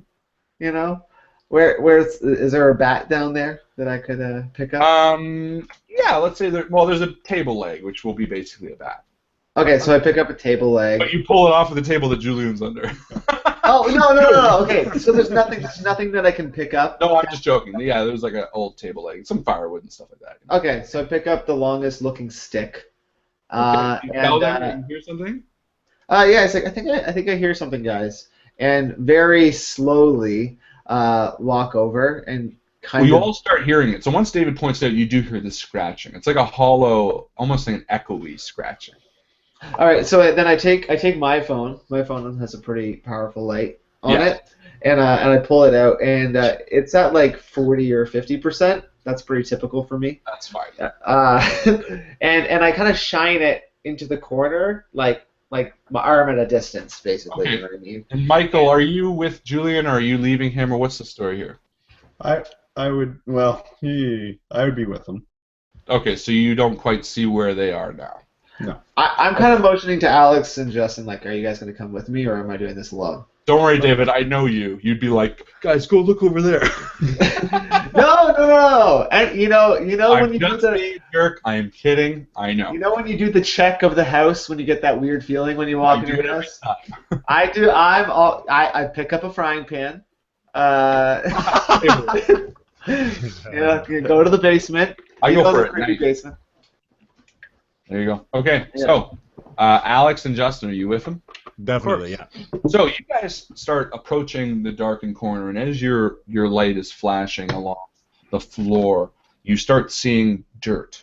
On the stone floor, you see dirt, and you flash your light around, and you see the stone wall of the cellar built, by hand, masons years ago, maybe Fieldstone. ancient house. Yeah. And as you glance on, you notice something. It's A massive hole Oh no! freshly dug in the wall, and stones tumbled on the ground. And as your light kind of glances into the hole, just on the cusp of what you can't see in a perfectly cylindrical hole. You see the shine. Your light shines off of metallic black eyes. Oh, that slowly fade from distance. I immediately grab one of the largest stone I can. Okay? For some sort of protection in case I need to bash something. Okay. Because I'm in the bashing mood. And you're all standing there? Well, yeah, I guess I start backing up, and I see Alex with the stone, and I'm like, no, hold, yeah, Alex, don't just. And I start backing up too. As the light in David's hand shakes, and David starts backing up, I'm assuming with you. You see sharp fingers, 8 of them, reach out of the hole as multiple eyes come into light again. And what you see is an arachnid, a spider the size of tough to an ATV, like a 4x4. Of a 4x4. A spider the size of a 4x4 reaches its long, stretched out legs out and starts pulling its head towards you as you see its dripping jowls and its kind of forceps. I better start Googling this. And its eyes, black and dead, come into view as you just stand there with your light. Oh shit. Do we turn off our lights or do we turn them? Like, I don't know the answer to this. Start saying, "Good spider," loud enough that people behind us can hear what I'm saying. Good giant spider. Good. Yes. I don't stay there. Michael, start getting people to the exit. Yeah. Okay, so at this point, I'm thinking like dock spider, or the wolf spiders, how big they get, and I'm thinking, am I gonna have to get these guys like chocolate ice cream and tampons? Like, come on. On a side note, I always love Aisha's post. This is a good one. Trigger warning for anybody who doesn't like spiders. Trigger warning. Trigger warning. Oversensitive. Perfect. So here you go. Alex, you were the first one that spoke. So as you all kind of talk at the same time, Justin, you say, what'd you say? Michael, get the hell out? Michael, get the people up the stairs. So Michael, you hear this and then a scream. And Alex, you feel a leg shoot through your arm as the spider leaps out of the hole and falls upon you, pinning you with one arm to the ground next to you. Okay, I'm right beside, and I take the stick. Oh, I lost my headphones. Sorry. I take the stick, and I purposely picked one that was not super pointy, but pointy-ish. Yeah. And I just kind of like jam it into his face or whatever or something. Okay. So give me a dexterity roll. Oh man, I should have put higher dexterity. And what do you have? In your features for dexterity? I have quick and nimble, but I'm not super strong. Okay. Well, it's okay. It's not very good. I have high vitality, but not very. You're being reactionary. So let's do this. Let's roll 2 positives, and we're going to roll 2 negatives because I think it's a giant spider, and I think I would be very afraid as well. So let's do 4. Wait. So I do 2 and 2 negatives. Wait, what? Yeah, just 4 dice total, and I'm gonna read them left to right anyway. So. Okay. All right.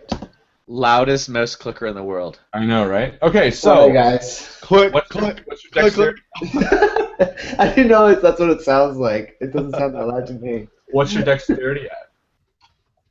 2. Okay, so yeah, that all misses. That all misses. And it all does things. So I should have thought smarter. I had a lighter in my pocket. you go to swing the table leg and you totally miss. I miss. You totally miss. You swing the thing because it's just moving so kind of violently down towards Alex as it's kind of snapping at you, Alex. I don't know if spider snap, but this one does. It kind of snaps at you. Dustin, what do you do? Just instinctively, I try to kick the spider.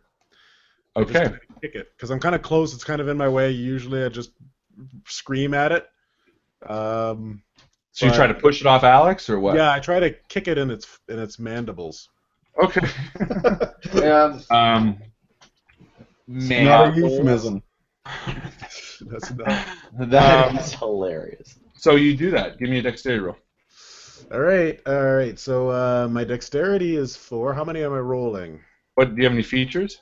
Well, I'm uncoordinated, and it's dark. It's kind of cobblestone, so I feel like that would play into it. Yeah. So that's going to be probably 3 negatives. And do you have any positives? Yeah. I've got big feet. Is that actually one of your physical attributes? It's not. I'm nimble. I'm good with my fingers, but Not your feet. Do you don't have anything under physical? Positive? those are my features. Nimble and uncoordinated. Okay. Well, nimble. No, that doesn't really work. So let's. Excuse me. So let's 3 do. versus 1. Yeah, let's do 4 die, but we're only going to count the first. All right. So That's a miss, but yeah, no, that misses, and you got 2 negatives.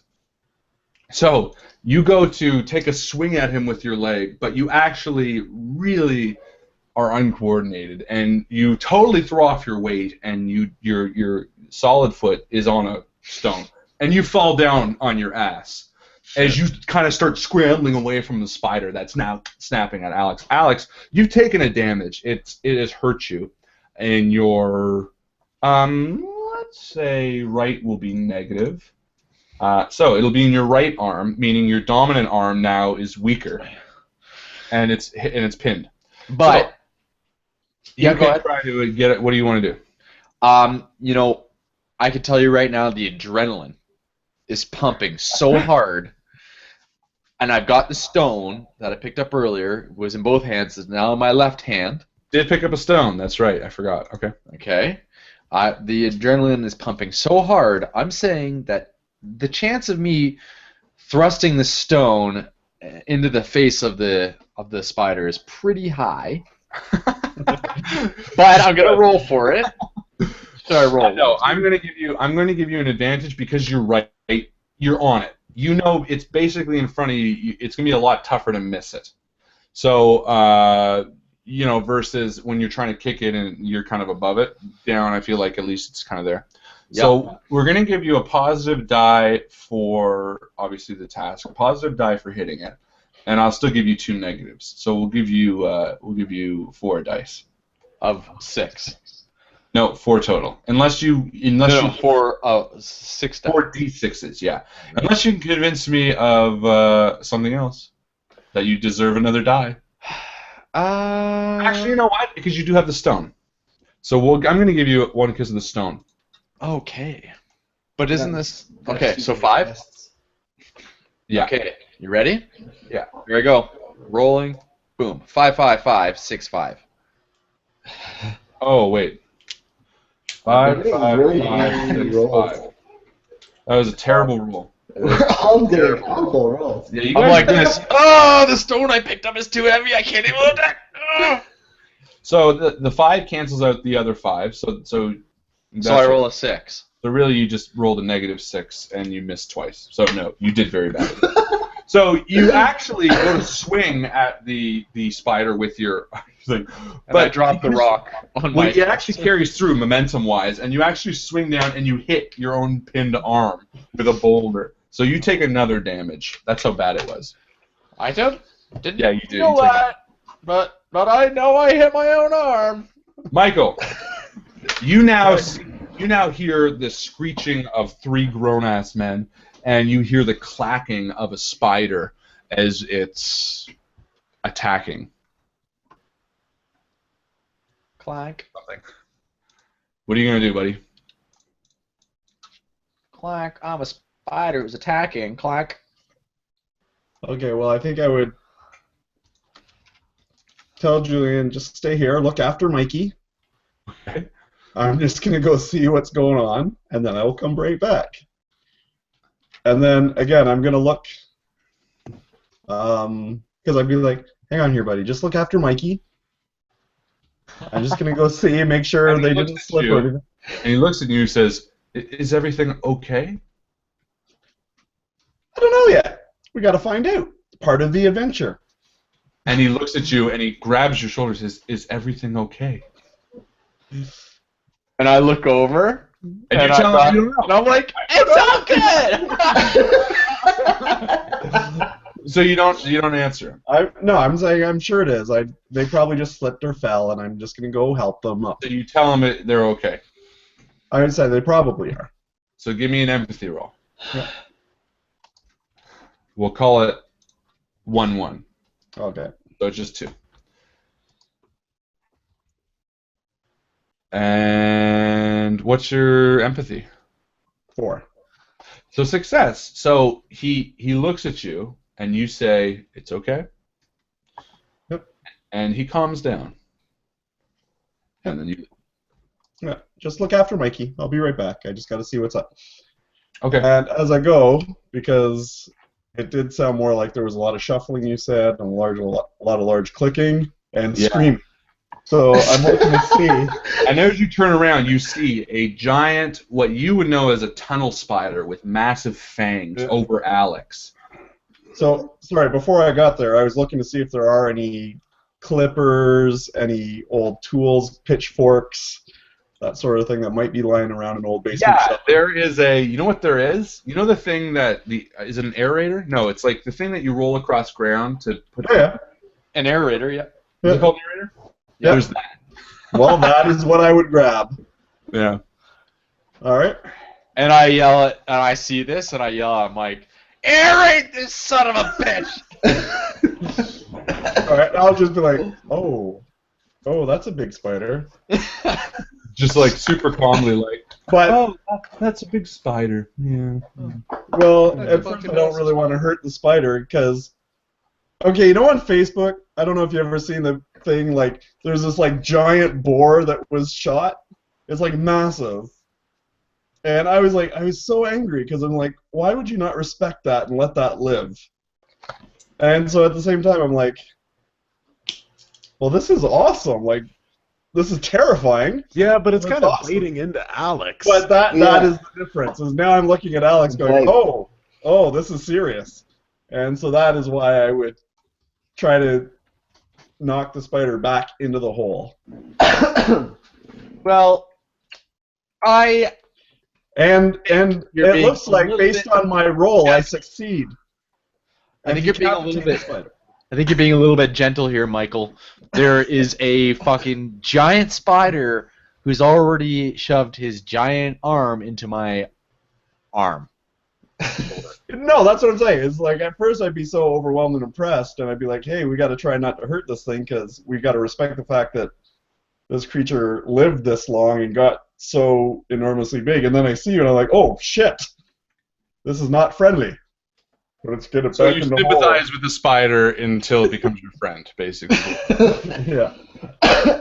And you missed it. I totally rolled. I figured 4 die, and I got all successes. Yeah, I'm sure you did. I think Gabe has a point here. That if Mike doesn't save me, this spider's gonna lay eggs in me. If this spider, if he doesn't save you from the spider, it's gonna be a lot worse than just eggs. Oh He's gonna wear you like a fucking hat, Alex. Oh no! Yeah, no, I'm hitting the spider, trying to get it back into the hole. Okay, go for it. All right, what am I rolling here? Back in the hole. What are your? Do you have any physical positive or negative features? Oh yeah, yeah. Read I've got martial arts, Okay. and a good dexterity. So I would, and I've got the stick. So no negatives.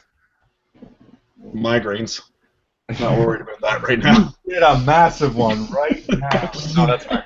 Okay, so let's do 1 for the stick, 1 for your martial arts training, 1 for the skill, and we will say, 2 negatives. So we'll do 5 die. 3 positives, 2 negatives. Thanks, everybody. Okay, so we have. What are we trying to hit? What do you mean? Five is your dexterity? 4. 4. So that's going to be. I thought that was a serious question. That's a success, and that's going to cancel out. So that's 2 successes and only 1 negative. That's a good roll. Oh, awesome. And let me just tell you, Alex needed it. So, Mike, describe how you really give the shit to this thing. Okay. Well, I would aim essentially like right for the center of the mandibles, right, with the spiky part of the aerator. Shove that right in and drive it back into the hole. Ooh. So you're going to, like, guide it a bit. Like. Yeah, exactly. Okay. I'm going to tell you this. Sorry, go ahead. Yep, no. And as I'm doing it, I'm like, Justin, David, get Alex out of here. Yeah. So I'm still kind of shuffling back, kind of in shock, and I snap to it when Mycl says it. I grab Alex by the shoulders and I begin pulling him back along the floor, away from the spider.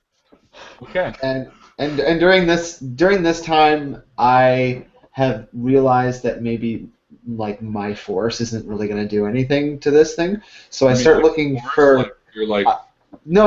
Like hitting it, like me hitting it's not really going to do much. So I usually have a lighter in my pocket. You have a lighter? Hold on. Do you have a lighter in your pocket right now? Hey! Ah! Okay. Winner! Yeah. Daniel. Winner, So- chicken dinner. So I go and I. That's so Oh. And you go, I start looking for paper or something that I can make a fire with. Okay. Yeah. You know what? Well, I mean, I just figure it'll probably be afraid of fire. No, you're right. And you know what? Well, first off, I'm going to tell you this. Hey, Mycl, when you whack that thing, it reacts like an animal would, and it recoils immediately. This is the first time in 4 tries that something has hit it. So it without even you needing to drive, it scurries back into the hole. However, because you rolled twice, you actually hit it right on its abdomen as it goes back in. So rather than having to drive it, you follow it in and smack it again. Justin, you do exactly as you said. You grab Alex, and as you pull, his arm just dislocates from its socket and just comes away. And Alex is saying, no, I'm just kidding. That's No, what I you was hoping pull for. as Alex screams, leaving blood across the floor. And David, you start looking around for something, and we're going to do this. A plus is an aerosol can of some kind. A minus will be a paper product of some kind, and blank will be nothing. And you get an aerosol product. So you can do whatever you think would work down there. That would hairspray. And we're going to do this to be even nicer. Plus will be full, minus will be half, and we'll re-roll again on a blank. So you got a half can, so not bad. Half can of whatever aerosol you want. Okay, because I was thinking more of like trying to put the table in that. I don't know if this is a good idea actually. Now that I think about it. First and foremost, Blocking spread- the hole? like just putting a fire on in front of that hole so that we won't have to worry about it. Yeah, but I guess well, if I'm they're gonna tunneling. You can also the aerosol was the best. So there is paper as well. So yeah, you can do. Yeah, so I started a small fire over by the hole. All right. Is the spider gone? Is the spider gone or no? Is who gone? Is the spider gone? I forget. It ran back into the hole. Yes. Okay. So I quickly start a small fire. I feel like the smoke would probably Oh shit! Yeah. Never come mind. back in. So I start it, and then I go, "Oh, this is a bad idea," and I stomp it out. Okay. My turn. I thought you were going to do like arachnophobia. No, yeah. That's what I'm saving the aerosol for now. Okay, we'll keep that. You put it on your belt like a badass. Justin, what are you doing? Well, I'm getting up, and I gotta say, I think we should get out of here, I guess. But maybe there's more of those upstairs. And, What should we do, Mycl? Well, what's the spider doing right now? Spiders ran back into the hole, and you can't even see it. Can't even see it. looks deep. Now, do we have any like dressers? Like, I realize it burrowed through stone, but at least this way, if we put a dresser or something, we'll have a warning. Is there any like big cabinets or anything we can drag across the hole? Yeah, there's kind of odds and sods like that down there. So let's drag that across the hole. Let's make sure Alex is okay, and then figure out what we need to do. But our first priority has to be, Alex. Perfect. So and while they're doing this, I'm like, I'm being badass now. Just FYI, I rip my shirt open, okay, and I take it off, and then that's what this is. And then I pull off a table leg, okay, and I wrap my shirt all around with the one table arm. leg. Okay. All with one arm, and leveraging it on against my body and shit. So I wrap my shirt around this table leg, and then I say, David, and spray this and light it so that you got a torch. Cauterize the wood. No, not for me. No, like a torch, so that we can have a torch. Fair enough. For seeing around. You know what? I'm gonna allow it. Mainly because on Alex's character sheet, he literally has Hollywood syndrome under his mantle. So you know what? That's actually pretty damn perfect. So you know what? Do it. You do it. All right. So I spare it because it's only half a can. I sparingly just like. Actually, no. I just. You don't even need that. I don't even need it. Let's go like this. No. Do it. And it lights on fire. Really. You have a torch. So, meanwhile... I'm just super impressed with how friggin' tough Alex is. Yeah. And I'm like, slamable! You never remind me he's also piss drunk. Yes, that's why. That's why I can do it. Cause that's what I'm saying, which actually helps you because when the spider knocked you over, you went limp. Whereas a sober person would have tensed up. You kind of went, do what you got to do, spider.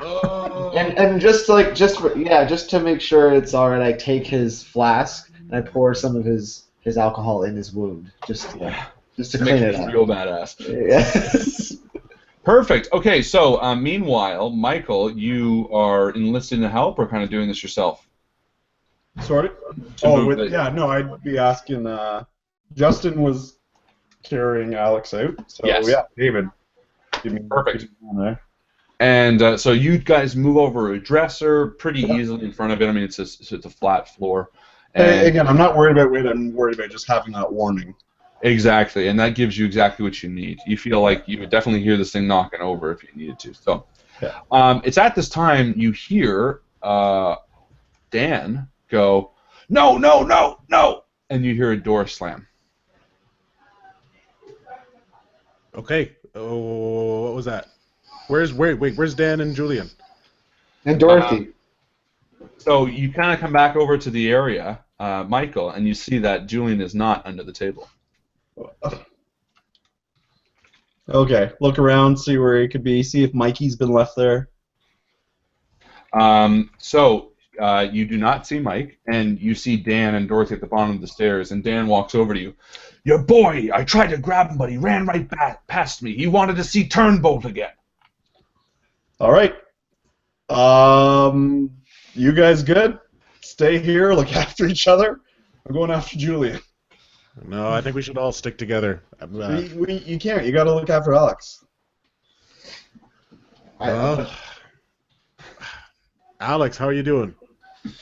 Pretty good. Oh, it just hurts. I'll be good. Like, I wouldn't even wait. I'd be like, I know. Yeah, Julian's missing. But you know what? I think I'll sacrifice myself and go check upstairs because I'm already injured. So like, if I get more injured, so they can at least smell there'll be blood. one person going to the hospital.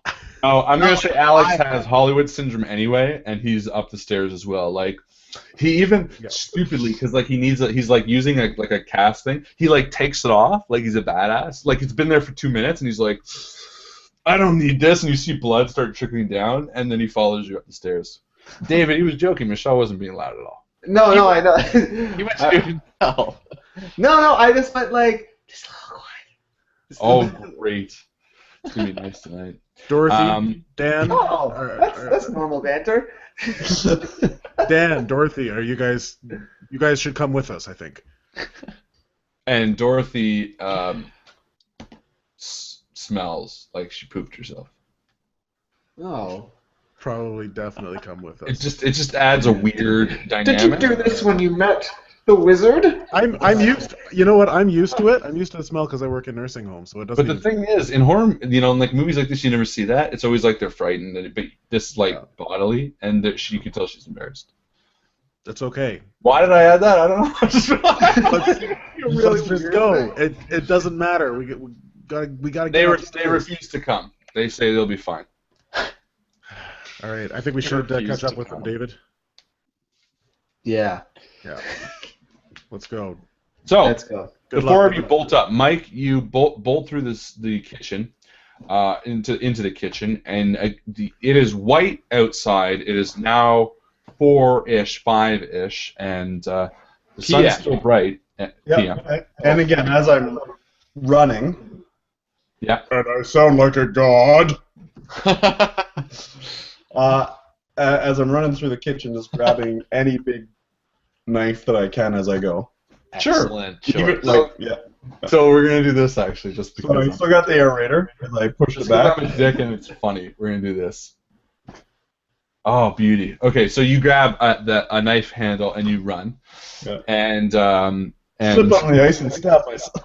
No, I was gonna say you get to the front door and you burst out it, and you realize you grabbed. Within the knife block is a knife sharpener. Yes. just a metal stick. Oh, the steel? And honestly, also very I'd be fine useful. with it. Yeah, I was gonna say they're very useful, but I just think it'd be fun. So you're at the front door, and Alex, you're right on the. And Mike, you hear them footsteps behind you. So do you just keep bolting, or do you wait? I just keep bolting towards the barn where. Perfect. So as you kind of burst through the front door, you see way down where, and now I should say, this is what I was going to say, it's 4 o'clock now, the snow is 3-4 feet high, but the sky is just overcast. It has stopped snowing and you can now see. And as you burst out the front door, you see off in the field to the left where the comet lay, you see the massive melted snow. You almost see the green of the grass now, or the dirt I should say, and the big hollow crater and a pulsating kind of orange light coming out of it, probably from the embers or some sort of, you're not too sure. But you can now see it very clearly in the distance. But just as you get there, you see Julian just pop into the barn down a far hill towards the ground. And that is where I'm heading. So you head buck wild down there, and the three of you guys are... I just glance out to see if I can see anything else in the torrential snow. Okay, yeah. Well, it's not coming down anymore, right? Oh, it's not. Oh, sorry. No, that I made that pretty damn clear. Oh, it's one of those really, really bright evenings Yes. in the snow. The what? But it's okay, yeah. So I just look around to see if there's anything else, because we just ran up and started running. If there's any more spiders or anything, I want to know about it. Exactly. So you take a look out, and you do see what Mike saw as well. The massive field, the hole with the crater. And you also see to where David pointed out, and way off in the woods, you kind of see what looks to be light coming off in the woods too. And you see this might be everywhere around. But you take an extra second, and you kind of really stare, and you see lines in the snow, almost carved out, branch, like veins, all spreading out from that source. Now, what that might mean, you're not too sure, but it looks like whatever might have landed in that comet might be spreading. So you see Mike running down full speed towards the barn. And David and Alex are on you now, and all three of you are kind of on the porch running. On him? Yeah, you're on top of him, baby. I am... Who's holding my torch that I made, or am I holding it? I assume you are. Okay. I wasn't sure if I handed it off or not. I don't know, did you? I'm still drunk. That's true. So you're enjoying it. You're just holding it yourself. I'm like, yeah!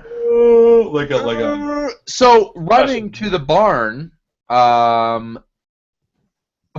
Yeah, Mike, give me a dexterity roll, just one. Well, but before you say that, running to the barn, looking around, are there any... Are we No, like... you're not at the barn yet. You're at the top of the thing. But point being is we're outside, right? You're at the building. You have to run down the hill towards the barn. Yes. But we are outside. Yeah. Is there spiders enveloping the land, or what? No. You see, for the third time, you see a thing off in the field.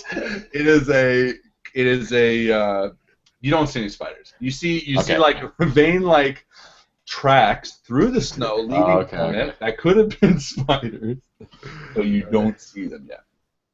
It's okay. So, Mike, you are at the door of the barn. Yep. And I'll call it for Julian. Okay, perfect. So, Julian! That's exactly it. Exactly. So, Mike, you call out for Julian, and as you burst through, you see the red carpet, or the red drapes of, again, the kind of room, and you burst through those, and you see Julian on stage, and he's standing right in front of Mr. Turnbolt. Now the power out, with the no lights on, no one's turning the crank. He just stands there with wide eyes staring at Julian. Not alive, just that's the position he was in. And Julian, you can see, is like a few steps back, but on the stage, kind of with his hands before him, just his back towards you. Oh, buddy, what are you doing? So he's in a bit of a stupor, almost like a hero has fallen. And as you take a few steps in, you feel a rumbling beneath your feet. And the floorboards in the center of the room begin to crack and splinter. And like you saw on the wall before, you see this hole kind of begin to emerge, and 8 legs spring out of the floor between you and Julian on stage. And the 3 of you guys are now at the barn door. And again, it's at this point where I'm thinking, thank God I can run faster than Julian. Or a spider? Well, I'm sure I can outrun Julian if the spider's like after both of us. Yes, that's true. Yeah. You cruel. Whap! So, with the emergence of the spider, obviously, he turns. Okay, Play so with it's the toy coming, spider. it's coming up from the hole in the floor, right? Yes. Right. And so I've still got the aerator. You do, yeah. And you have an aerator and And the knife. But I'm going to have to put the knife down right now. I got to put the knife down because I can't hold both. knife sharpener. Knife sharpener. It's not even good. You can sharpen the aerator. So what I'm going to do is almost pole vaulting, but putting the aerator into the hole, so on the spider, and just like, if I have to, just ram it right down. FYI, it's called a honing steel. Oh. So Sorry, are you my penis? Honings. Oh, you're okay. So as you take a few steps forward and you drop the thing and you pick up the aerator ready to kind of pole vault, the actual spider itself kind of shrinks away again. Oh. Well, then I will run around the hole to Julian. Yeah, and so you begin running around, and as you get to the far side, Julian now looks down at you from the stage, tears in his eyes, just totally messed. Yeah. I'm sure this will take a few counseling sessions, and he kind of gives you the signal to help him down. Yep. You got Mikey? And he nods. So, and The three of you guys burst into the door to see Mike helping Julian down, and as you do, you see something emerge from the hole, different than the spider you saw in the basement. A woolly, gray-looking spider, slightly smaller, and just as you're about to call it to Mike, it jumps up to the rafters in a tremendous height and lands with a thud as the building shakes. And Mike, you feel this and hear this and turn around with Julian in your arms to see the 3 of them standing by the door looking up to see this massive jumping spider on the roof. I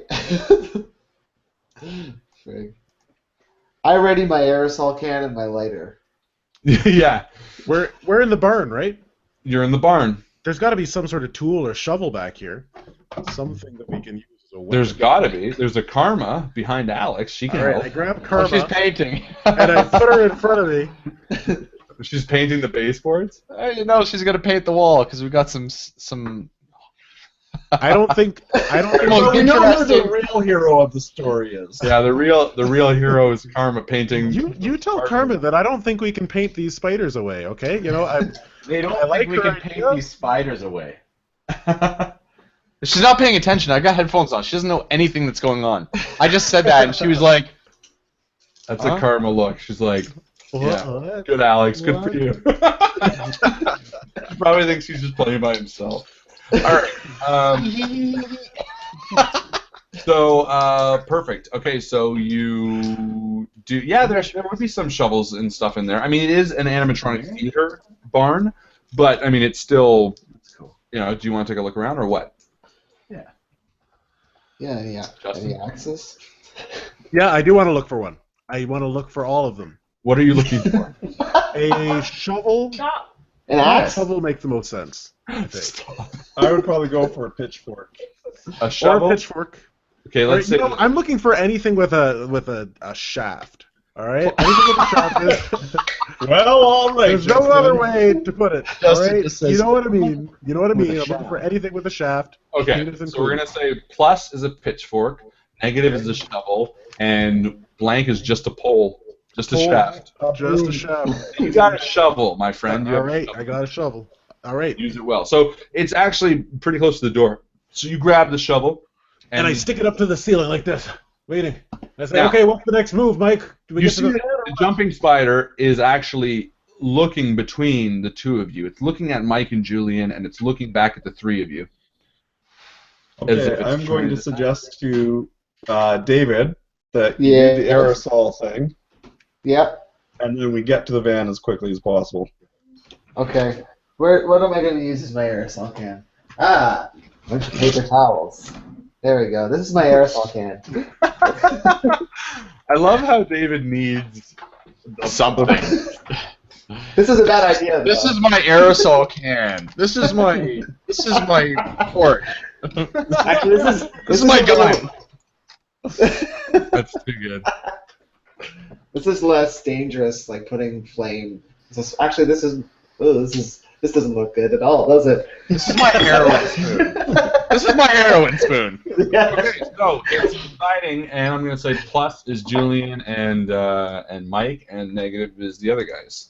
And blank is going to be a roll again. So negative is the other guy. So, Justin, just as you grab that shovel, and Alex is nursing his arm with a torch in his hand, the spider looks at you and leaps down on, and we'll say 1 to 2, 3 to 4, 5 for you guys. Alex again.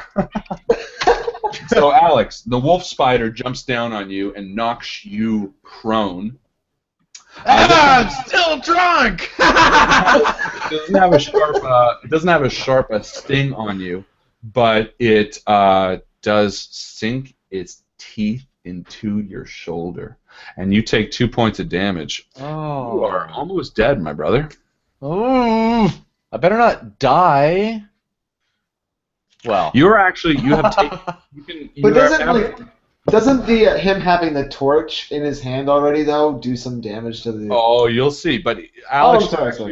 you filled out your first level of stress, so you can now build up a resistance to something if you'd like.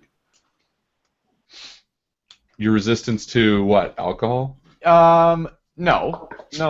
That's helping me along. My resistance to pain.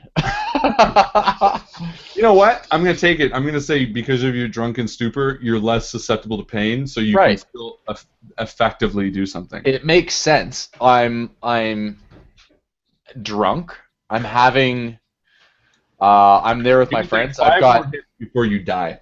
I'm So dead. it jumps on top of you and knocks you prone and sinks its teeth into you. However, it's totally oblivious to the torch you're actually holding, and because it is a woolly spider, luckily, it starts to catch. And David, you notice that the flame is starting to catch, but it could use an accelerant.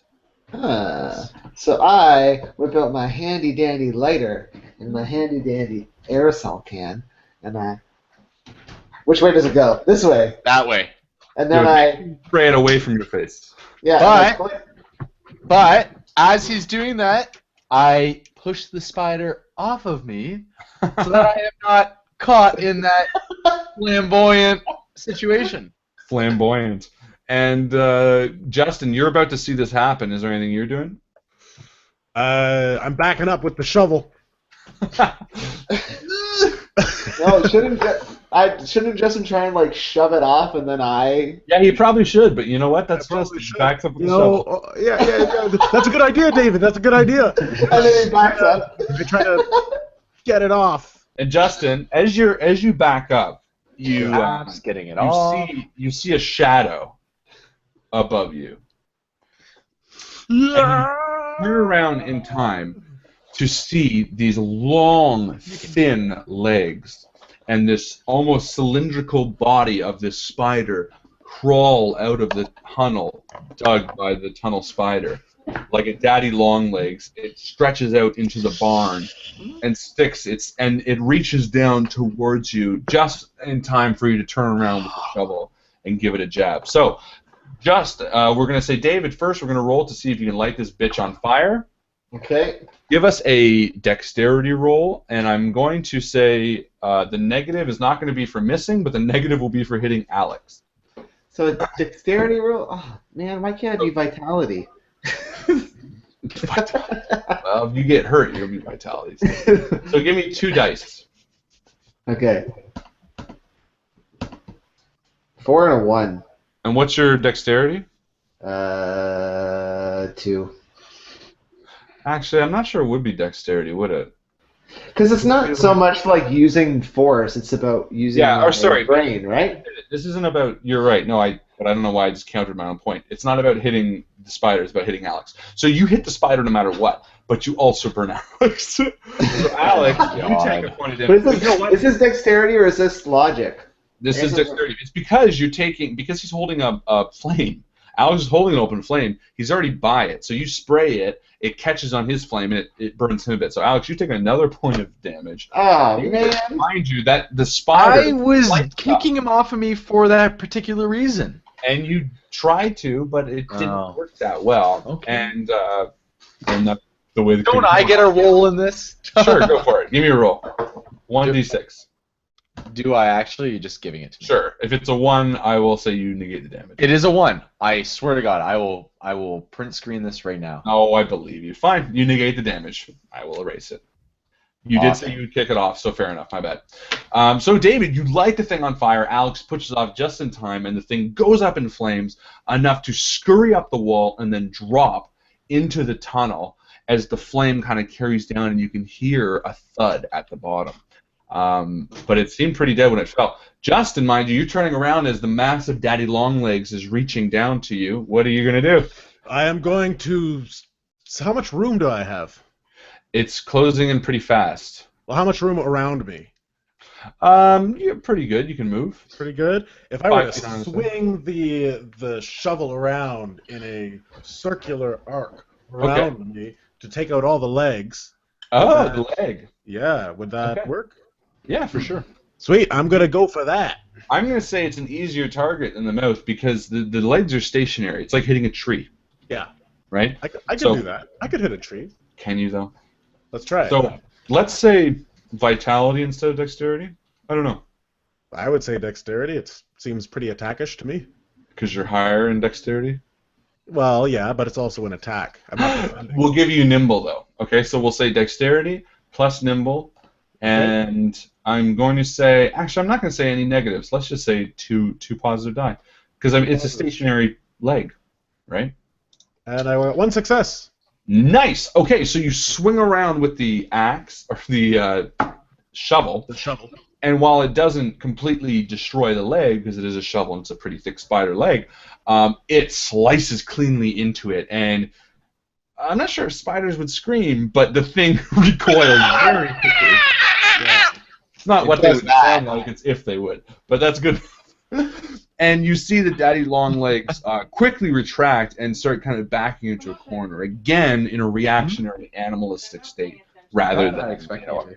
I go, yeah, that's the shot. Scream. And Mike, you have Julian, while you're watching all this happen, the wolf spider attack, catch on fire, fall back down the hole. The daddy longlegs emerge and attack Justin. What do you do? I would actually... I'm over the fact that they're such majestic creatures. Good. I'm over Oh that. my god, what are you, a vegan? And my main concern is going to be the daddy longlegs. And so I'm going to go, and I'm actually going to try to kill that as quickly and efficiently as possible, because here's a little known fact. Daddy longlegs are actually one of the most poisonous spiders in the world. Damn It's just well that their mouths are too small to actually bite people. No, if you eat them, they're Really? poisonous. Yeah. Yeah, they're actually one of the most poisonous spiders. So, their to mouths are everybody- too small to actually affect a human. So to everybody watching, anybody who's if you are asleep and you have your mouth open and a daddy longlegs walks into it, You'll die. you'll die. According to Al. And You heard it here on the Invictus. but they're not spiders. And Evan said that, and I was already pretty sure about that. They're actually not arachnids, daddy longlegs. What are they? Oh, I don't they're know. snowflakes, Are right? they kangaroos? Probably just an It's insect. true. Yeah, it's true. They're not They're spiders. aliens, But, yeah. guys. They're aliens. Ah, right. But that would be my main concern. Huh?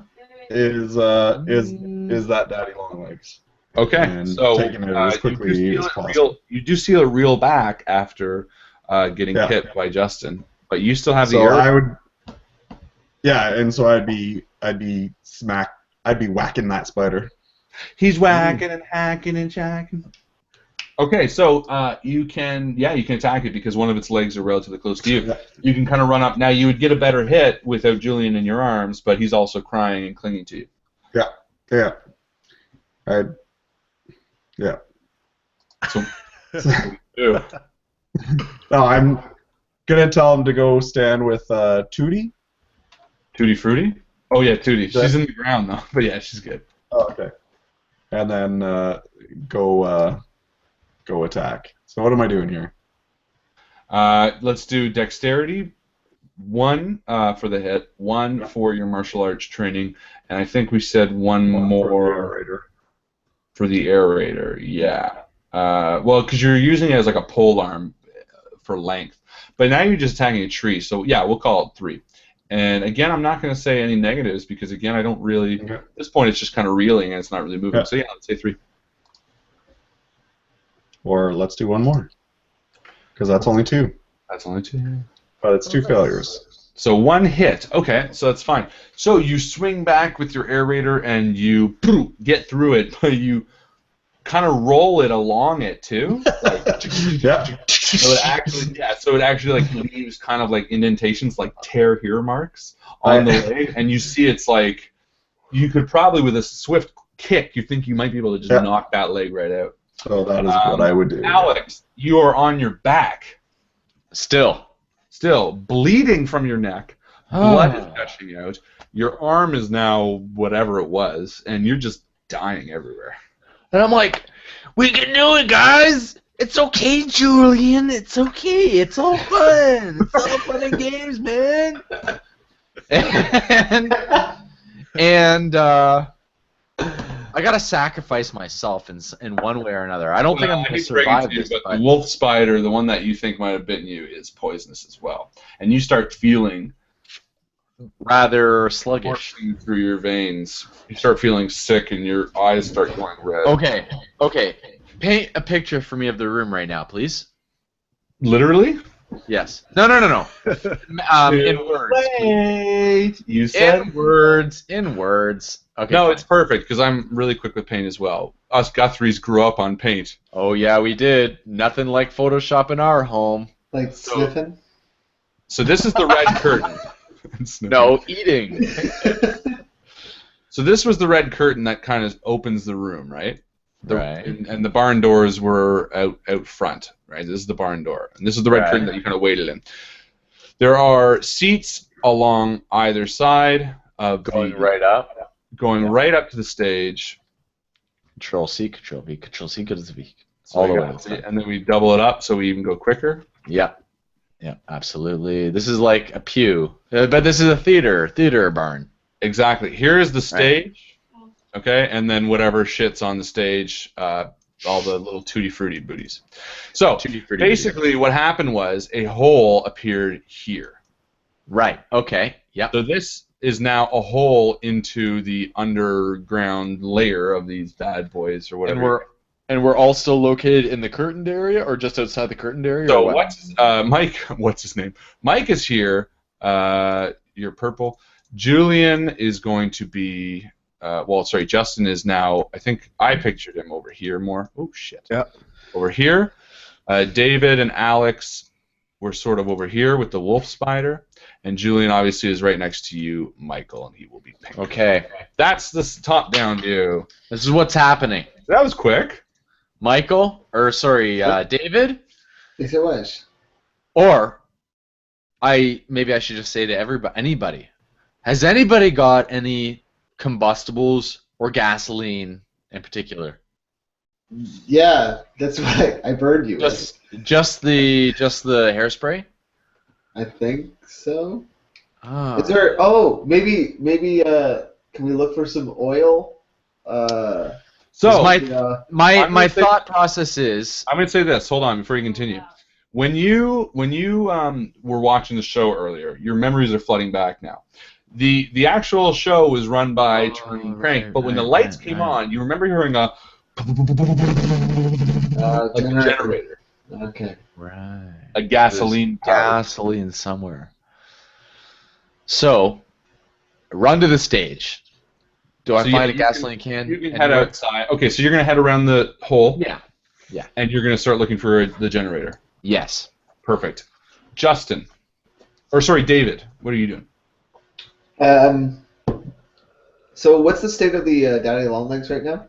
It is now 2 of its legs have been damaged. It's kind of reeling back.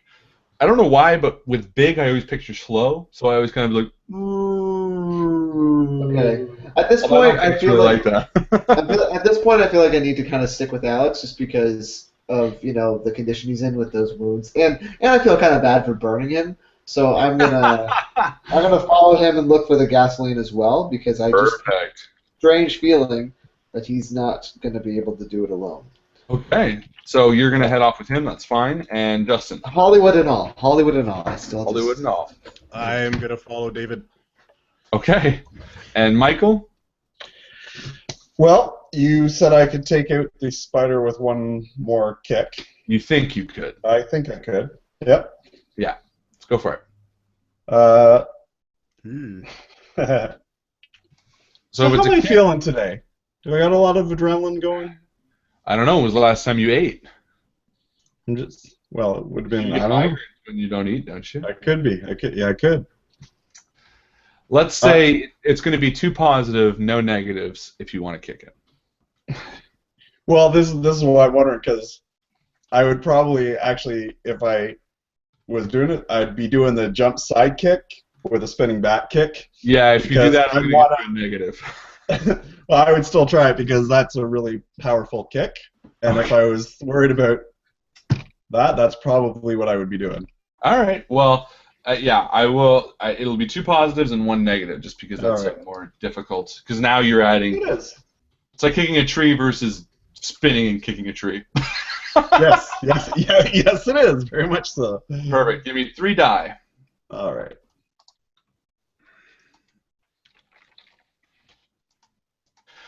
So what's your goal? So 1's definitely a hit. Okay. So it's 4. Okay, so it's a miss, a hit, and a negative. So what we will say is you hit it, obviously. Yeah. But we'll have to... Yeah, so you spin around. So describe the kick, and I'll tell you what happens afterwards. Okay, so, ooh, headphones on. So basically what you do is you run, you jump off one leg, you side kick, and then you spinning back kick, and then you come down and... Sorry. At that point, I would probably also land with hitting it with the aerator, but Nice. Okay. Oh yeah, you do that, and you kick it, and with a snap, it comes loose from the area you kind of aerated, and the creature immediately starts falling. But like a tree that's chopped on an angle, it starts falling towards you, and that's what I will say is the negative. While the thing is hurt and limbered, like pulling the legs off of Daddy Long Legs, they still exist. And it comes down towards you, and you can see the kind of jowls clicking as they move in towards you. Alex and David, you guys are searching. Yes. Did we find any gasoline? Yeah. I was busy directing Alex to where the sound was because maybe he was a little aimless, but with all the poisonous venom in him. Perfect. Okay, so you basically go into the generator room, and there is a massive generator in the corner, and there are cans of gasoline all along the back wall. Oh, shit. Half full, kind of full. And Alex, as you stumble in sputtering blood from your open wound and your eyes not going red, you see yourself in front of the gasoline. Sweet! And I say, David, I need to do this on my own. And like a drunken blood loss stutter. Give me the gas can. I say, you only have one arm and you're holding a torch. Just give it to me. And I pull a John Stamos. Just give it to me. Overacting or something. And I take the gas can and I like head towards the hole. Okay, so I give him a gas can, but I also take another pretty full-looking gas can with me, and Justin's with as well. Do you take one too? Yeah, I follow your lead on this. But I'm just confused. How are you holding this gas can, Alex? Oh no, you know what? I'm gonna defend you with the shovel. Oh, okay. That's what I'll do. Okay. Hold the gas can like away from the flame. Like I've got. But you only have one arm used, don't you? Yeah. Well, I mean, I've got the gas can in my shitty arm. Okay, so it's down by my side, and I can drag it. The shitty, not the suburbs. Yes, my shitty arm. Shall I take a subway? Sorry. Okay. Okay. So I'm dragging the gas can, and I drag the gas can to the edge of the hole, and I say, and I yell, "Get back! Get back!" And I'm talking to everybody, and I just start dumping out gasoline around the hole and in the hole and around the hole and on benches around the hole, and I say, "Get back! Save yourselves!" And I jump into the hole, and I keep on pouring the gasoline out, and I keep running down into the hole deeper and deeper and deeper and deeper and deeper as far as I can go until I feel the gas can is empty, and then I, with the flame, is... So, here's what happens. Here's what actually That's what you imagine happened? So, Alex, you can 100% open a gas tank and dredge yourself and carry it with you. But the minute I'm not dredging myself. Whatever you want to do. Whatever you want to do. But the minute you have a flame next to an open can, it's done. So no, that's not true. It will. The fumes will. No. You've never poured gasoline on a fire. In this scenario, it will. I'm telling you. I'm telling you, it will. So you can hand that to someone else for the time being, or formulate a better plan. But as you walk in there, and this is what I was going to say, you see a spider crawling out of that hole as well. Fine.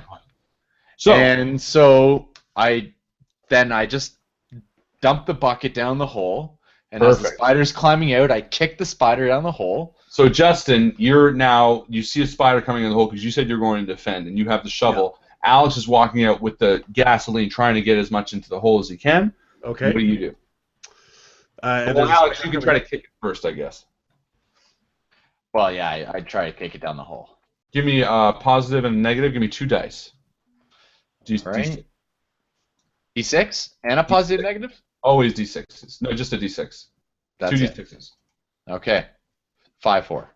5-4, and your dexterity is not enough, so you miss it both times. So I'm like a shitty soccer player. I just miss this. I just miss it. It's sitting there, and I miss it. Well, you tried to kick its legs. That's the thinnest part. You know, you didn't have a good footing. basically, and you rolled. So, Justin, you see Alex pouring this gasoline. He tries to kick it. He misses. He continues pouring it, and you have your shovel out. I try to smush it with the end of the shovel. Okay. You smush it? That's what I said. Hit it. Did I stutter? That fucking Okay. stutter. So I'm nimble. Am I using nimble? Yes. Yeah, and then dexterity. Yeah, how let's many say do I roll? three. Let's say 3 dice. 1 negative, 2 positive, or 2 positive, 1 negative. All right, so my positives. Oh cancel each other. God, that was a terrible roll. That was very bad. Yes. Both misses and a. Success. Okay, so you know what? Yeah, let's do this. So you're right on the edge of it, right? Yep. So you go to swing, and it carries you through a little bit. And I'm going to give me a 1-roll dexterity saving throw, essentially. And what's your dexterity at? 4. Okay. Okay, so you succeed. So you almost feel yourself falling into the hole, and as you're kind of on the edge, you see it's straight down. It's not a hole you can run into, Alex. It's like a barrel. It's like a pit going straight down. That's what I mean. Right into it, jump into it. Yourselves up. Well, if you fell down, you'd break both your legs and die. Okay. So that's. Then I didn't do that. That's what I'm saying. So, but you do see Justin kind of almost falling, and he kind of stands himself and like takes a breath. And David, you're watching all this. You now see Alex pouring the gasoline down. You see Justin go to swing at the thing and miss, and he almost falls in. David, what are you doing? Oh man, I feel like anything I could do would be a bad idea. Because there's gas everywhere. I'm gonna set everyone on fire if I try to light it, right? I don't know, maybe. I just kind of go in there and try to kick the spider down the hole too, because I feel like that's our best plan. We're all just kind of kicking at it. You saw kicking a spider. Perfect. Yeah. So David, give me a roll too. Give me the same 2d6s. 2d6s, and this is for dexterity. I should have just put bigger dexterity. I played soccer. All right. Oh, come on! You do not, and in fact, you also feel the crumbling away of the floor tiles kind of sinking in a little bit too. And give me just a straight dexterity roll. Oh man. Okay. Second here. Sorry about the loud click. Okay. All right. Oh, you lucked out. So not only did you save yourself, you took a big wide step back, enough for the spider to kind of whap up and grab and drag the area that you just touched back down, just the kind of rubble that you were just in. Mycl, you have successfully knocked this leg out of this daddy long legs as it's kind of falling towards you. Mm-hmm. So it's in the process of falling towards me? Yes. Or it has fallen? It's in the process. No, it's falling towards you. We paused to see what they were doing. Okay. And now you can react. So I will, again, use the area to try to not hit it, just guide it out of the way. Or like a parry than a block. Okay, so like to get the... Okay, so yeah, let's do 3 dice, 2 positives, 1 negative. Dexterity again. Success, success. Sounds lovely. And Perfect. at that point, I will turn and just make sure Julian's still okay. No, you actually guided it right into Julian.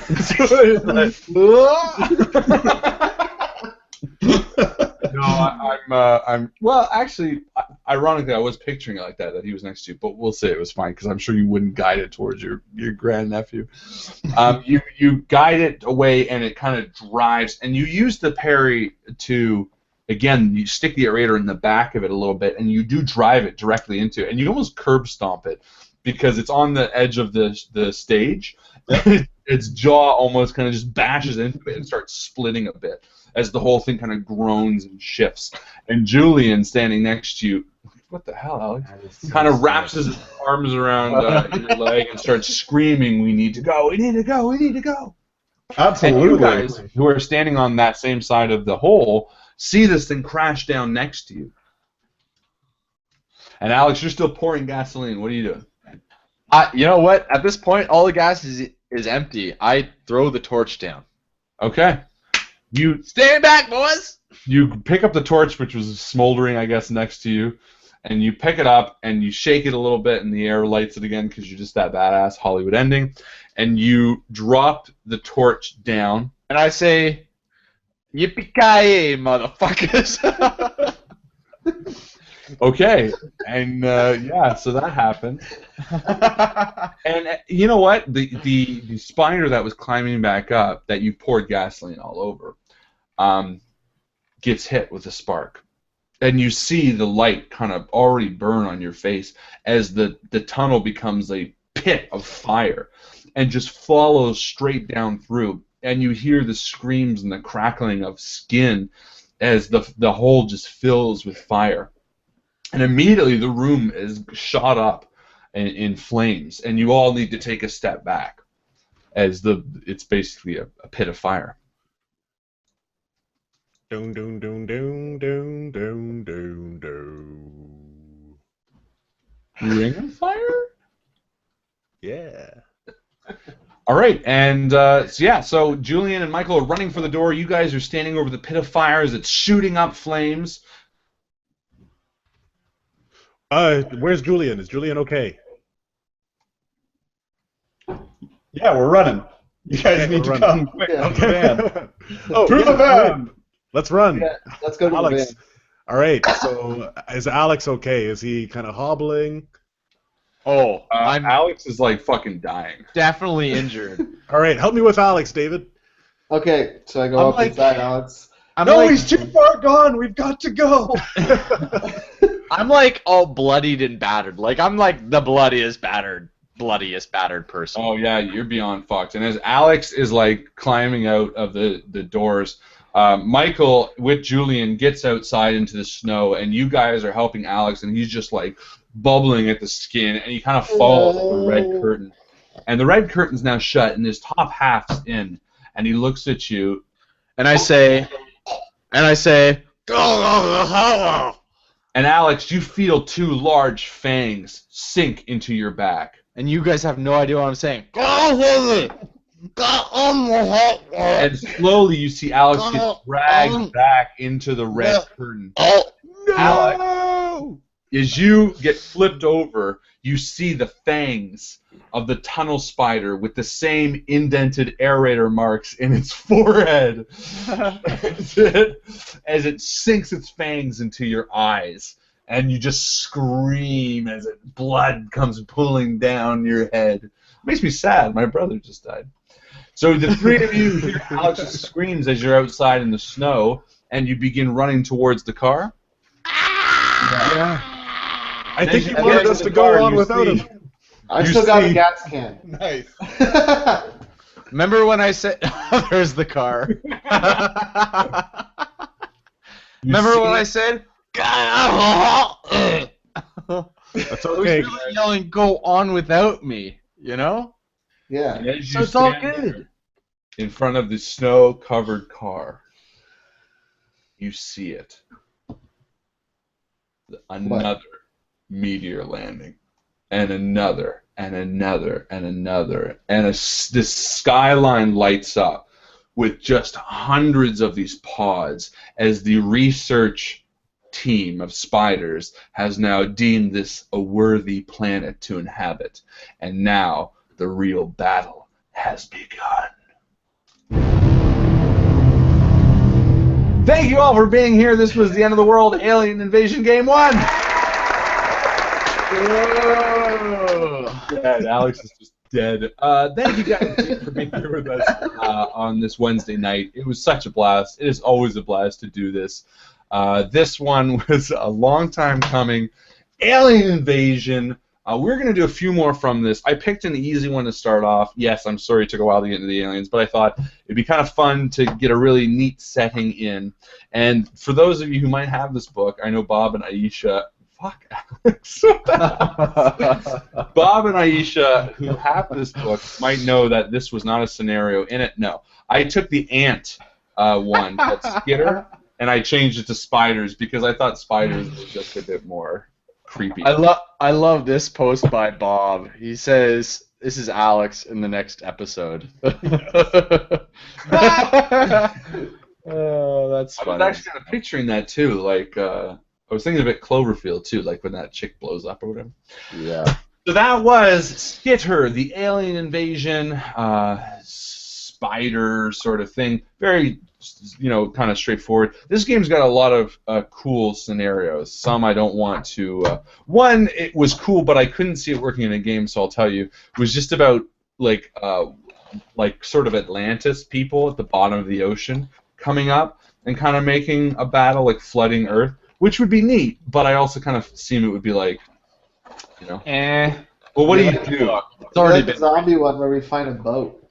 Like the zombie one, exactly. But then the other thing I kind of thought was like, that's not technically really aliens, is it? If you're already on planet underwater and coming up, You're terrestrials. What's that? You know what? You're just terrestrials. Yeah, you're just other terrestrials. If anything, you probably were there earlier than us. If anything, we're probably the aliens. I just thought of this right now. We should do like a medieval like Dungeons and Dragons run, but zombies. Well, that's I was thinking pirate zombies. Well, you run it, Alex. I might just do that. There you go. Now you have a goal. That's the rum speaking, the pirate. So yeah, that was the end of the world alien invasion. Thank you all so much for being here. Thank you, Harlan Guthrie.